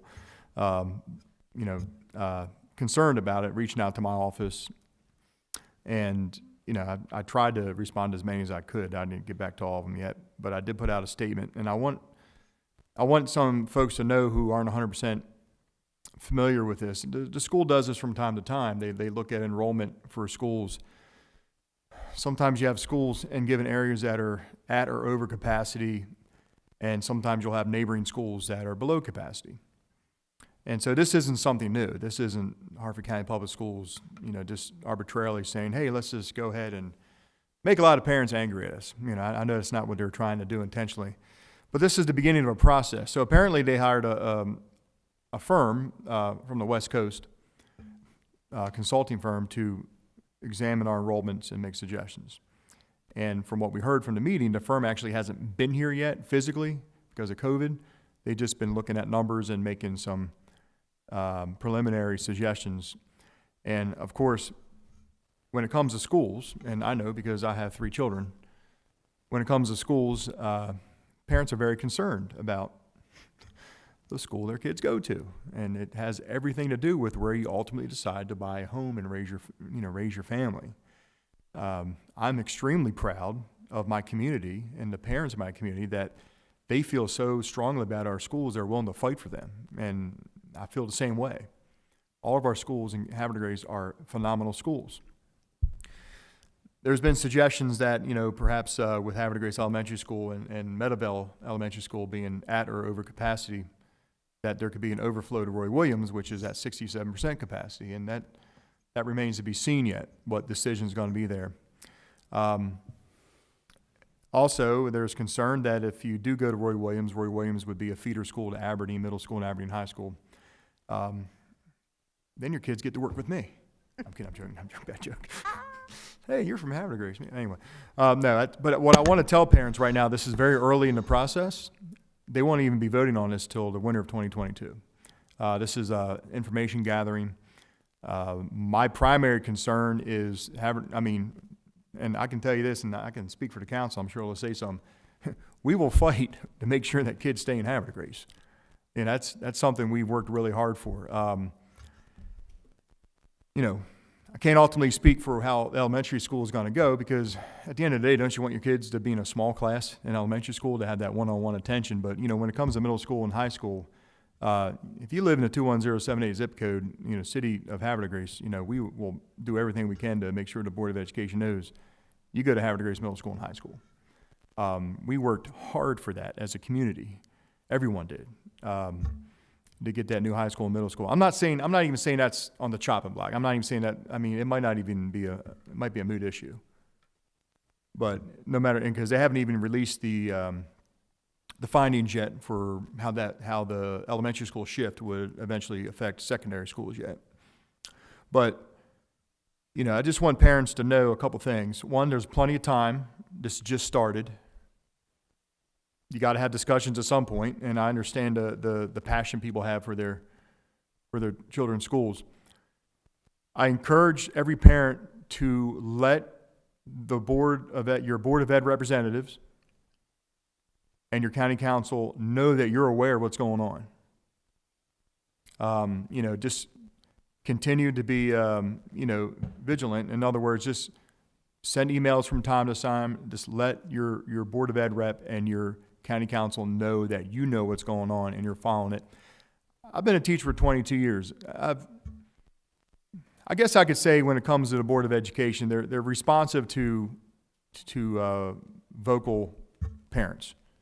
They're not obtuse to it. You know, they don't turn a blind eye. I mean, so if you, I mean, after all, they built us a high school, middle school. You know, I mean, 11 years ago when we brought this up, we weren't even on the top 20 for replacement schools. And what happened? The city of Havre Grace just kept going and going and going to the Board of Ed meetings and parents and, you know, just people. And guess what? We have a new high school, middle school. So what I'm saying is don't panic. Be concerned. Stay informed. And let them know that you're following every move that's going on. And that's how the process plays out. You know, so the Board of Ed will ultimately do what's best for students. I mean, they want to keep, you know, communities together as much as they can. They want to give your teachers the best, or your kid the best teachers, and, you know, and they want to help your community. So let them know you're following what's going on. That's all. That's my advice for now. I just don't want anybody to panic because there's a lot of time left, and this is just a very preliminary, you know, just statement they've made from a company that's on the West Coast that hasn't even been here yet. So, and everything I've heard from Board of Ed reps is the same thing. This is very preliminary. And by the way, if you're not sure, first of all, if you're not sure who your district representative for Harford County Public Schools, we are District F. We are District F, and your Board of Ed representative is a lady named Sonia Karwacki. And your county council member for District F is Curtis Beulah. Okay? So those are your first go-to people. You know, just let them know that you're paying attention. Thank you on that. At the last council meeting, I made mention of the city of Havre Grace being informed that we were to be the beneficiaries of some federal money, part of the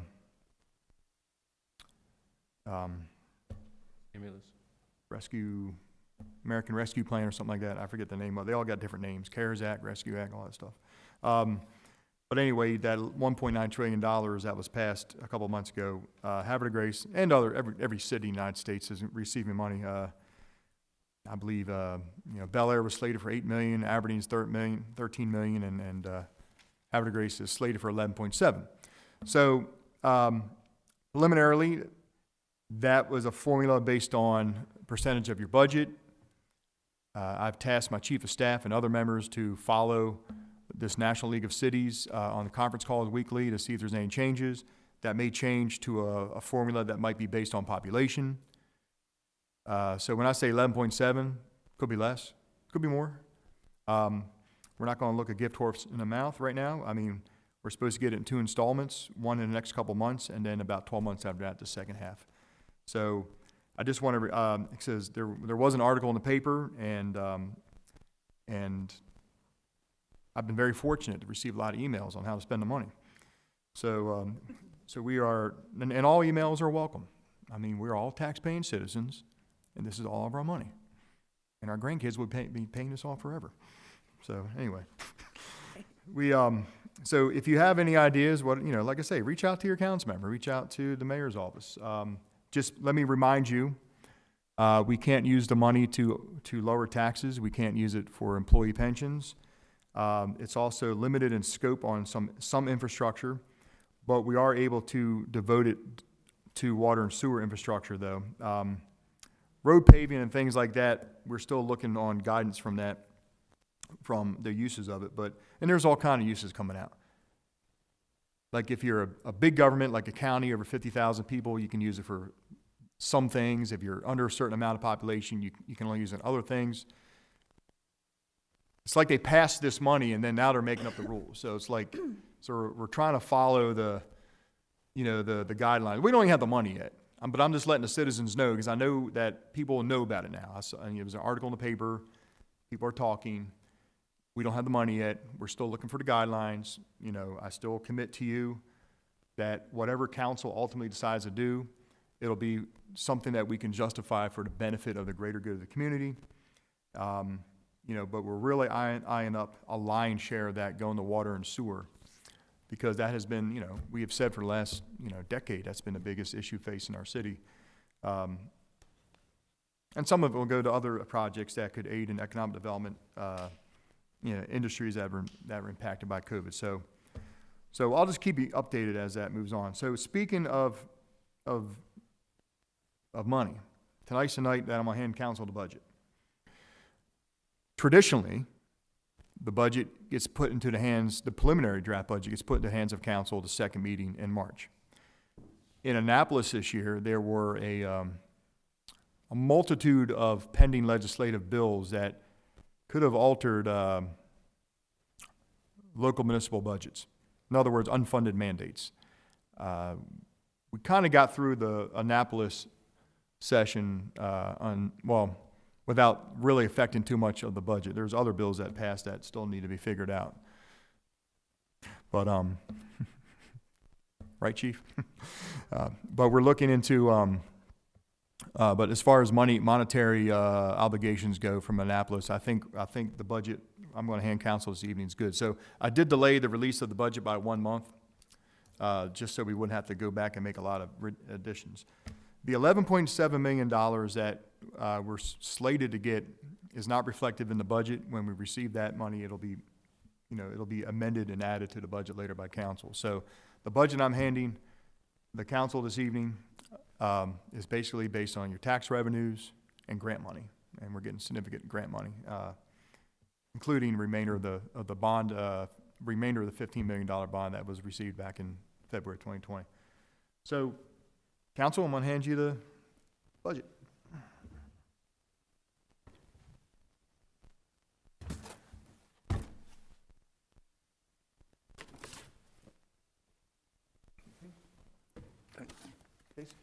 I'm sorry.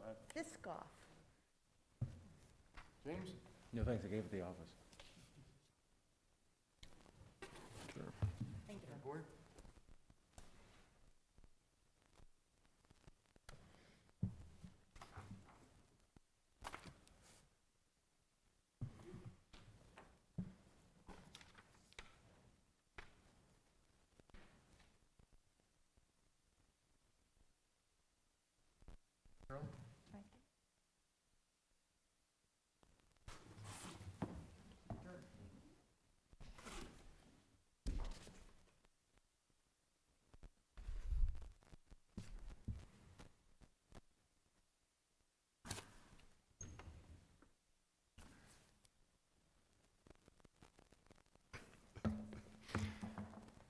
For the viewing audience at home, I'm going to just skim through the first 2 pages of my budget memorandum, just so citizens can hear the highlights of what's in it.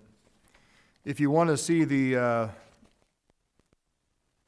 budget in its entirety and the memorandum in its entirety, it'll be put on the city website by tomorrow morning. So if you're watching this, the whole budget, you'll have access to it by tomorrow.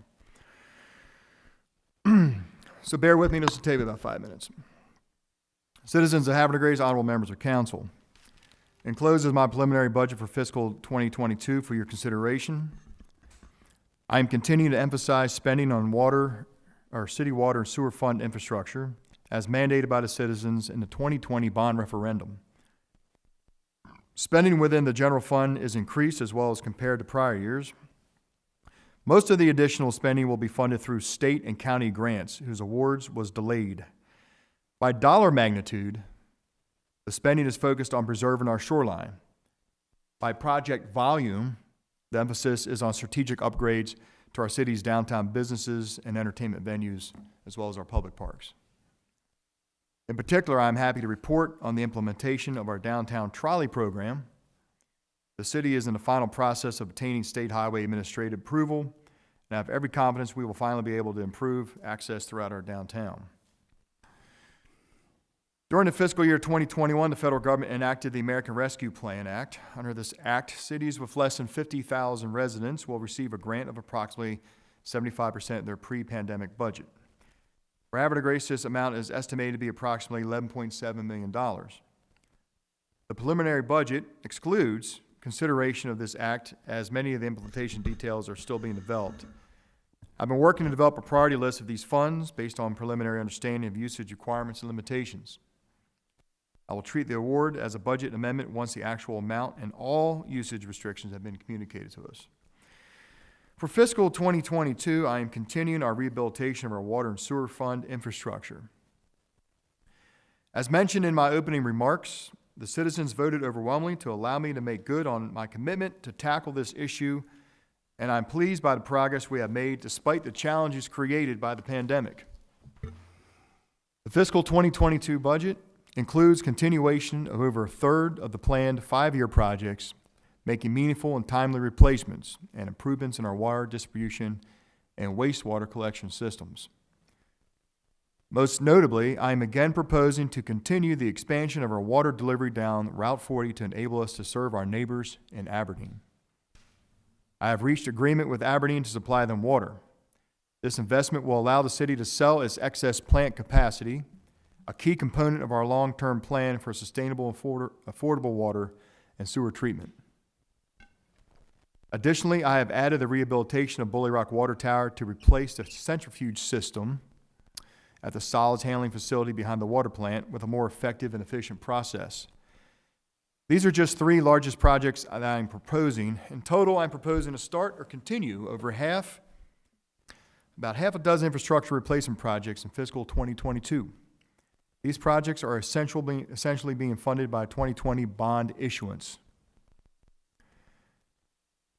The 2022 budget is a fiscally responsible budget, and with your approval, I am keeping the real property tax rates and the water and sewer rates at the 2020 levels. My 2022 budget will result in real progress on our ongoing efforts to make Havre de Grace the most desired place in Hartford County, and in my view, all of Maryland, to live, to work, and to play. Now to the general fund, Fund 1. The general fund is expected to begin the year with $2.1 million surplus. Expenditures and fund transfers are projected to exceed revenues by the same amount, leaving the general Fund 1 balance at year end, as required by our charter. Budgeted revenues are expected to be $17.8 million in fiscal year 2022. That's a $3.2 million increase over the current year projected revenues, primarily due to a $3 million increase in anticipated state and county grants. These grants are targeted for development on the Water Street shoreline, as well as the city commitment toward the improvement of Chesapeake Bay water quality through remediation of our stormwater along the waterfront. These grants are primarily a carry forward of grants awarded in fiscal year 2021, but whose final approval is delayed because of the pandemic. The Maryland Department of Assessments and Taxation estimates that the net assessable real property tax base of Havre de Grace will increase by about $25 million for fiscal year 2022. They are suggesting the tax rate be reduced from 56.5 cents to 55.6 cents to keep real property tax revenues constant. It's also known as the constant yield. I am, however, proposing to maintain the real property tax rate at its current rate of 56.5 cents per $100 of assessed value. The sizable growth in both population and residences places a greater demand on city infrastructure and services. The $145,000 estimated additional property tax revenues will only partially offset the increased operating costs created by this increased demand. Overall spending is budgeted to be almost $21 million. That's an increase of $5.2 million over projected spending for fiscal year 2021. The capital program is budgeted to be about $5.4 million in fiscal year 2022, $3.4 million increase over the current year. Most of the increase can be attributed to the waterfront projects already mentioned. Now, personnel costs, including salaries, overtime, health care, pension, other employee insurances will increase about $90,000 over my original personnel budget for last year. That's a very modest 0.8% increase. As a result of the pandemic, the city was not able to host many of the public events for which we have become noted for in Havre de Grace. As we reopen the city and return, hopefully, to normal, the city will need additional funds. Now I want to get to the Water and Sewer Fund. This is Fund 9. The Water and Sewer Fund 9 is expected to begin the year with $900,000 fund deficit. The cause of the deficit can be attributed to the city not receiving a $1.6 million state grant to help fund improvements to the water treatment plant in fiscal 2020. The city expects to lose $1.2 million for the year as a result of spending $1.7 million on necessary improvements without the benefit of the grant. For fiscal 2022, budgeted revenues are projected to exceed expenditures by $710,000, thus requiring $190,000 in short-term assistance from the general fund. Anticipated residential development for fiscal 2022 is expected to at least continue at the pace we have experienced for fiscal 2021. New connections have been set at 71 units, a level that has been met or exceeded in 3 of the last 4 years. In February of 2020, the citizens voted and authorized the city to borrow $15 million over the next 5 years to help pay for strategic rehabilitation of the city's water and sewer infrastructure. The fiscal 2022 budget includes $4.9 million in needed rehabilitation projects funded by the bond issue proceeds.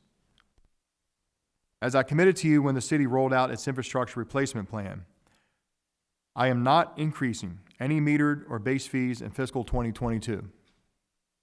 As a result, operating revenues are projected to be essentially at fiscal 2021 levels.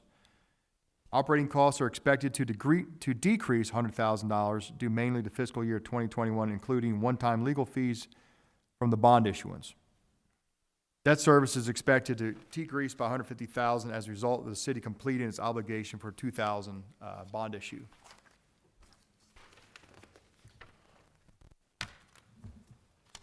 Marine Facilities Fund, Fund 8. The Marine Facilities Fund 8 is budgeted to begin the fiscal 2022 with surplus of $875,000. But we anticipate dredging the facility in fiscal 2022 as well as completing the replacement of the underground fuel tanks to ecologically safer units and other capital projects. As a result, the Marine Facilities Fund 8 is budgeted to end fiscal 2022 with only $230,000. So there's a lot of projects going on in the marina. And because of that, I'm therefore proposing an increase to our slip fee by $7 to $64. We're going to increase it by $7 a foot to $64 per linear foot.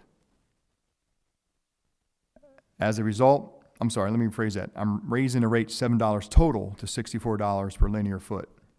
As a result of the rate increase, estimated operating revenues are expected to exceed budgeted expenses by only $50,000. This operating surplus will be spent on capital improvements to the facility in years to come. The rate increase is the first increase since a $1 per linear foot increase 6 years ago in 2015. The city has $5.7 million in anticipated capital costs for fiscal years 2023 through 2028. So I am searching for grant opportunities to reduce the frequency and magnitude of additional rate increases beyond this year. The council, that's the summary of the budget. I look forward to our to hearing your input and input from the public. I believe our first public work section, we have 2 work sessions planned out. The first one's going to be next Monday, the 26th at 6 p.m. And we're going to review all funds that evening, and then we'll have another one scheduled for May 10th, in which we will have a final review of the budget. If there's any issues that come up in which we can't have a quorum, we'll adjust our schedule accordingly, but right now the first public work session on the budget is scheduled for April 26th, next Monday, right here at City Hall, 6 o'clock p.m. And with that, I thank everybody for your time. Mr. Mayor, Councilman Ringsager. is this correct that the public work session and the public hearing are on the same date?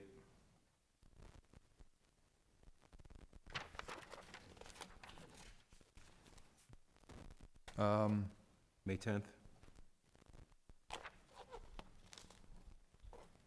Hold on. Yes. Okay. Yes. Yeah, our work session's gonna start at 6, and then and that all takes place at the same time. Okay, thank you. Yeah, the May 10th is the final review. So I was looking down on my chart for that date, sorry about that.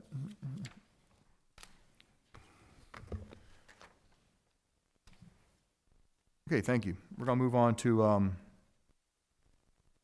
Councilman Robertson.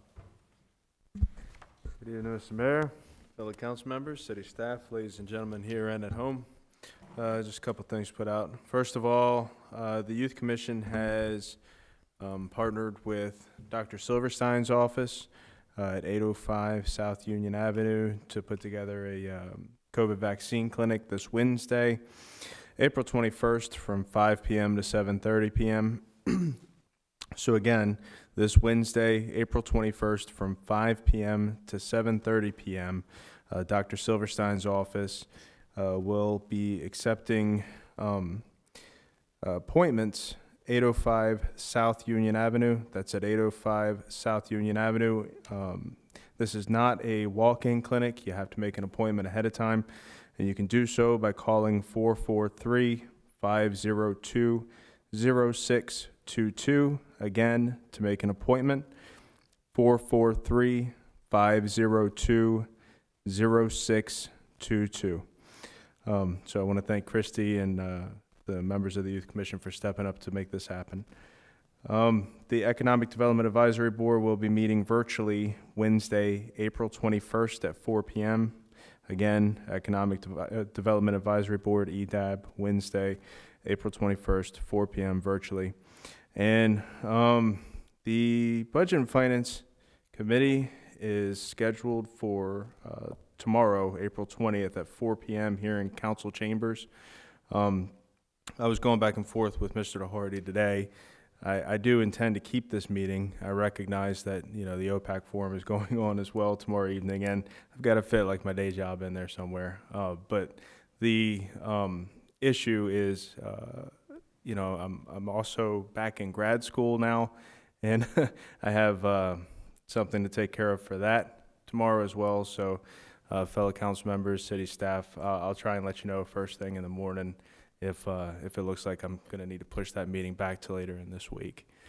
And that's it for me, Mr. Mayor. Everybody stay safe. Enjoy this beautiful weather we're getting, and hopefully we're getting back to normal here soon. So, Thank you very much, Councilman Robertson. Good evening, Councilmember Martin. Good evening, Mr. Mayor, council, citizens. I'll keep my comments short.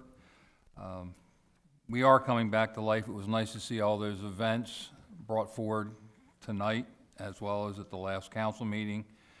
And if you didn't get your fill of shopping at the citywide yard sale, the American Legion is hosting a yard sale there on this Saturday, April 24th, from 8 to 2. So if you're ready to shop, time to come out. Thank you. Thank you, Councilmember Martin. Councilmember Ringsager. Mr. Mayor, Council, I did not make it to the yard sale this weekend. It's one of my favorite events because I'm a yard sailor. I was with my family in Gettysburg. And if you haven't been, I highly recommend it. I'd like to state that the Wage and Benefits Commission will meet in person this Wednesday at 6:30 p.m. in the addition room over here. And I'd like to congratulate the Andreens and Al Petaraf with the Cat Club. My family did adopt our block, and we enjoy going around and picking up the trash and making the community look nice. One thing that we do, my son and I, when we pick up trash, is we try to count how many cigarette butts we pick up downtown. And I think one time we were up to like 724. It was the Saturday directly after the storm, that big windstorm we had. There was an awful lot down there. So, you know, cigarette butts don't really dissolve, so make sure you're putting them in a receptacle, as they're everywhere. It's something that we regularly pick up hundreds of cigarette butts, so don't throw them on the ground. It is littering. It doesn't dissolve, so throw them in a receptacle. I did watch the team's meeting for the school board enrollment balancing plan. As the mayor said, we want to keep Havre Grace kids in Havre Grace schools. The best way we can do that is if you guys stay involved, keep pressure on our school board, keep pressure on our county representatives, and attend these meetings. Everything will be published through Harford County Public Schools, and I'll mention it. I'm sure Councilman Robertson will mention them as well, because we both have kids in these schools. But like I said, our goal is we want to keep Havre Grace kids in Havre Grace schools. The OPEC forum tomorrow night, I wanted to wish good luck to all the candidates tomorrow night. It's always a good event run by Dr. Jaffe. And last but not least, the Bears are back. So the Bears have been at least 2 different bears spotted up near Lapidum and Webster Village. They'll make their way down the hill. So just make sure you're covering your trash. Keep it in your garage if you can. You know, don't leave your little dogs outside. Cat food inside. Cat food inside. Yeah, don't leave cat food out. Just bird feeders, bring them in because they're going to get destroyed. Jars of honey. Jars of honey, picnic baskets. Picnic baskets. Hey, boo-boo. Yeah, so like I said, the Bears are back. Just simple steps you can take to prevent any issues or any property destruction with the Bears. Are they bad news, the Bears? Are very bad news Bears. So hopefully we can keep them out of town and watch, especially along the Joe K Trail. If you see the bear, you know, just make lots of noise. It'll run away. You'll be fine. And with that, Mr. Mayor, thank you. That's it. Laughing at me. I sent him a meme earlier about bears. It was really funny. Okay. Thank you very much, Councilman Ringsacker. Good evening, Councilmember Boyer. Thank you, Mayor, Council President, members of the council, and our wonderful audience here tonight. Thank you all for coming. I'm sorry I missed our last meeting. I was enjoying a socially distant vacation. It's the best way to do a honeymoon, and it was wonderful, but I'm glad to be back. I can honestly tell you, going to Puerto Rico, they take wearing masks extremely serious for a very good reason, because they just don't have the health system to be able to take this current wave that we have, the 4th wave of the virus, where we're seeing extremely healthy people get extremely sick. So please, I know we're all sick of wearing them, and many people debate whether or not we need to use it, but you don't know who you're going to pass by or be near, who might have a bad immune system or be at risk in one way or another. And as much as we can, be respectful to each other and wear the masks until it's safe for everyone. That's the best way for us to go through. It was amazing in Puerto Rico. People were very committed to wearing it. As soon as you get out of your car, if you're not wearing a mask, you can, and they were giving tickets to people for $100. And if you refuse to put on the mask, you could be jailed. So I'm not advocating that for here in Havre Grace, but it's just evidence how people in other places, especially around the world, and within our own country in Puerto Rico, are taking it very serious for a very good reason. Other things on my plate, the Cultural Exchange Commission is going to have a virtual meeting on the 21st at 6:30 Wednesday. If you would like to participate in it, I believe the information will be up on the city's website. The Green Team has a lot of stuff going on. I really enjoy being the council liaison for the Green Team because they always have so many interesting things going on. There's going to be a board meeting on, tomorrow night during the OPEC forum, and we're going to be discussing candidates for leadership positions within the Green Team for next year. So if there's anyone who's interested in a position or just wants to get more involved, you are more than welcome to reach out to either myself or Carol Zimmerman.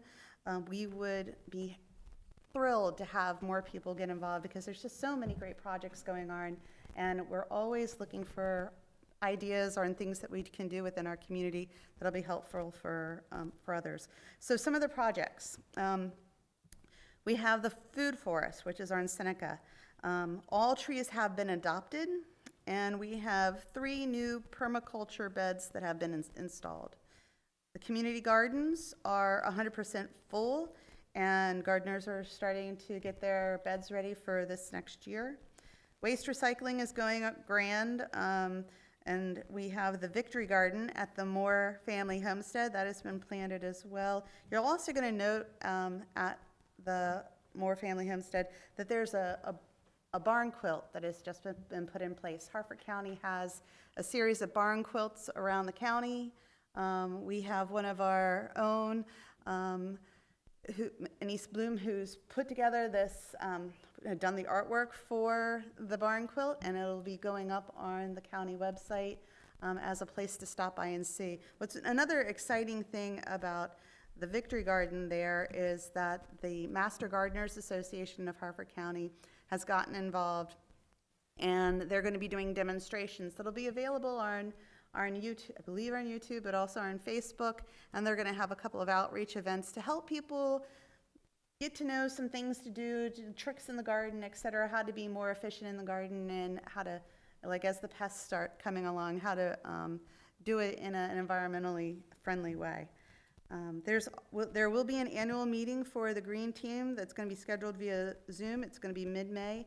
We'll have the final date for that after the meeting tomorrow. And I too want to chime in regards to the school rezoning. I have significant concerns about it, as does everybody. You know, from the busing to the poor quality of the structure of that school. My concern is that, again, Havre Grace has to deal with another problem that the county knew was going to happen a long time ago, but they did not make the plans, and as a result, we're the ones that have to fight yet again to make sure that our citizens, our youngest citizens, get to go to school in Havre Grace schools. So I will join along with the fight and with everybody and go from there. So thank you very much, and I'm glad to be back. Thank you. Thank you very much, Councilmember Boyer. Good evening, Councilmember Zinner. I'm working on this mask. Good evening. It's caught in your earring. Okay, and I have my mic on tonight. Thank you very much, Mr. Mayor, Council, and who's ever ringing in there. Anyway, I don't have too much to talk about this evening, but I do want to mention that the Arts Commission is going to start their meetings again, and they're going to meet in person next week in the police conference room. So it has been many, many months since they've met, and primarily because their events were pretty much all canceled. So they're looking forward to producing a slate of entertainment for their Friday night concerts, and then other things that'll be happening later in the fall. I want to thank Al Petteroff for his suggestions on how to increase participation in the cleanup efforts downtown. And I do want to mention, and Al touched on it, Bully Rock has a number of clubs, so they've now started their own subgroup of the Cat Club to work on Bully Rock Parkway and around that area. And their first cleanup day will be on Friday. Bully Rock's also, as if nothing, there's any time on May 1st to spend, but they're having a First Responders Appreciation Day on Saturday, May 1st, starting at 10 a.m. As far as the school rezoning issue, I heard all the meetings. I want to encourage everyone to complete the survey. There were presentations on Wednesday, and citizens were invited to put in the chat room specific questions. But also there was information that there would be a survey specific for each area. And that survey was, the website was published the following day on Thursday. And we were told that the survey would be open for a week. So I went on the survey, on the site today to see if they had said which date it was. I don't know if they're counting from Wednesday or if they're counting from Thursday. I did not see it. I'm not saying it wasn't there. I'm just saying I could not find it. But I looked for the meeting minutes, and they had not been published yet. So I'm just encouraging everyone to go back on the website, take a look at what the survey website is, and try to complete that survey. And that's all my comments for this evening. Thank you, Councilmember Zinner. Appreciate your comments. And now we're going to go to business, Council President. Thank you, Mr. Mayor and fellow council members. I too want to piggyback on the hot topic of the day, and that is the proposed balancing enrollment process for elementary schools. Naturally, it's a concern to all of us. That should surprise no one. I was away last week on vacation, and my phone and email was just blowing up, and rightfully so. In a recent forum, it was communicated that the future enrollment for both the Havre Grace Elementary School and Meadowvale is forecasted to increase over the next 6 years. And this personally is a sore subject for me, because when I was championing the renovation of Meadowvale, I met with the key stakeholders and I laid out all the development plans for the Havre Grace community. And I told them that we needed to add more room on Meadowvale as we did the renovations. And that fell on deaf ears, you know, and that really, really bothered me, because when they renovated Meadowvale, I don't even think they accommodated 100% of the current students. I think it was something slightly less than that. And I could never understand why they made that decision. So with that being said, here we sit. We sit with the problem that now they want to redistrict the kids. The one thing I'm really proud of is Havre Grace is a community school. And I think that's what sets us apart from many, many other school districts. A prime example was Harris Field. That's the football field that currently exists over for the high school. When we needed a new football field, we put a plan together to build a field that our kids could be proud of. Something they could really, really enjoy and be really, really proud of. And when we went and presented our proposal, they said, we can't accommodate you because we didn't have money for a Chevy and you guys want a Cadillac. So this community, being the community of Havre Grace and in the community school we are, we said, give us the money for the Chevy and we'll build the Cadillac. And that's exactly what we did. And this community came out and we had volunteers come out and we put those bleachers together. Not a company. We put the bleachers together. We helped pour concrete. We got local businesses involved and they helped us build that field. I remember when Bel Air came down to play football, I heard some of the parents saying, we need a field like this. I said, well, do what we did. Build it yourself. And they couldn't get over the fact that this community stepped up to build that school for the kids. And that's what community schools do. And that's why families are moving here. That's why families are moving to Havre Grace. So naturally, we don't want our kids to be redistricted. We want them to attend schools with their neighbors, their friends. I mean, kids grow up, they're in Boy Scouts, they're in Girl Scouts, they play sports together. We don't want to split them up. I remember when I first got elected in 2012, I went to go to bat for a replacement school for Havre Grace. And I went to the first county council meeting and was told by county council president, Billy Boniface, a replacement school for Havre Grace is not on anybody's radar screen. You don't have a chance. And I said, well, hold that thought, because we have a great story to tell, and we're going to tell it. So get used to seeing me, because you're going to see me a lot. And we went to the county council meetings. We went to the Board of Education meetings. We had a Warrior Proud movement developed, and they did a wonderful job of going to bat for our kids. But the key component in all of that was the kids themselves, because we had them go talk. And I kept saying, we need the kids to talk because I want the Board of Education to look our kids in the eyes and tell them no. They can't have it at school. And so we got our school. We got our school because we were vocal. So it's now it's time to step up again and be vocal once again. Let's go to bat for our kids. Let's tell our story. Let's all show our warrior pride that we're so proud of. Like I said many times before, I'm a proud graduate of Havre High School. And I'm always going to go to bat for this community and, more importantly, for our kids. I've coached Little League Baseball for 30 plus years. And I want our kids to have the best of everything. So we're going to go back for our kids. Why? Because it's the right thing to do. And with that being said, Mr. Mayor, warrior proud. Well done, Council President. Thank you very much for your comments, sir. Warrior proud indeed.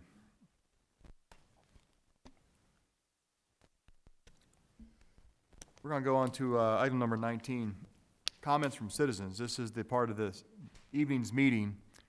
If you're here to speak on city business that was not on the agenda, that was a good time to do so. Anybody wish to speak on a matter of city business? Sir.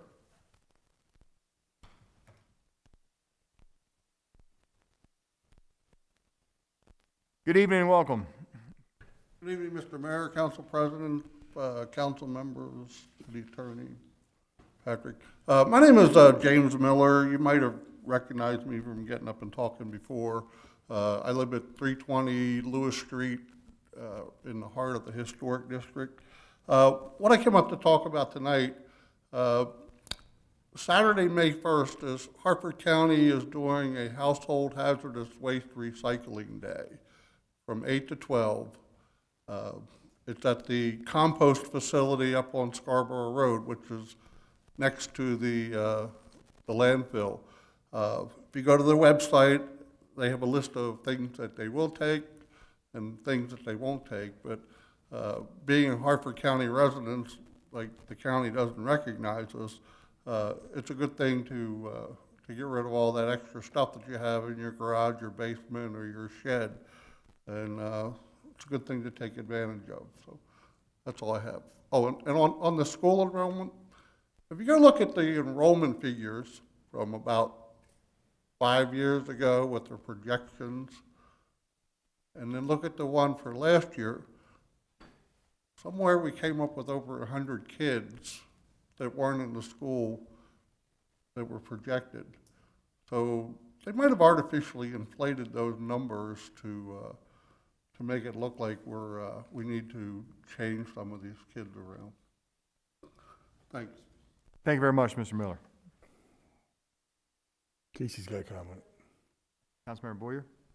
When we started school this year, something that the principal said, and I think he said it during our tour, is they had over 50 students not expected to show up the first day of school, that they had not planned for in the high school.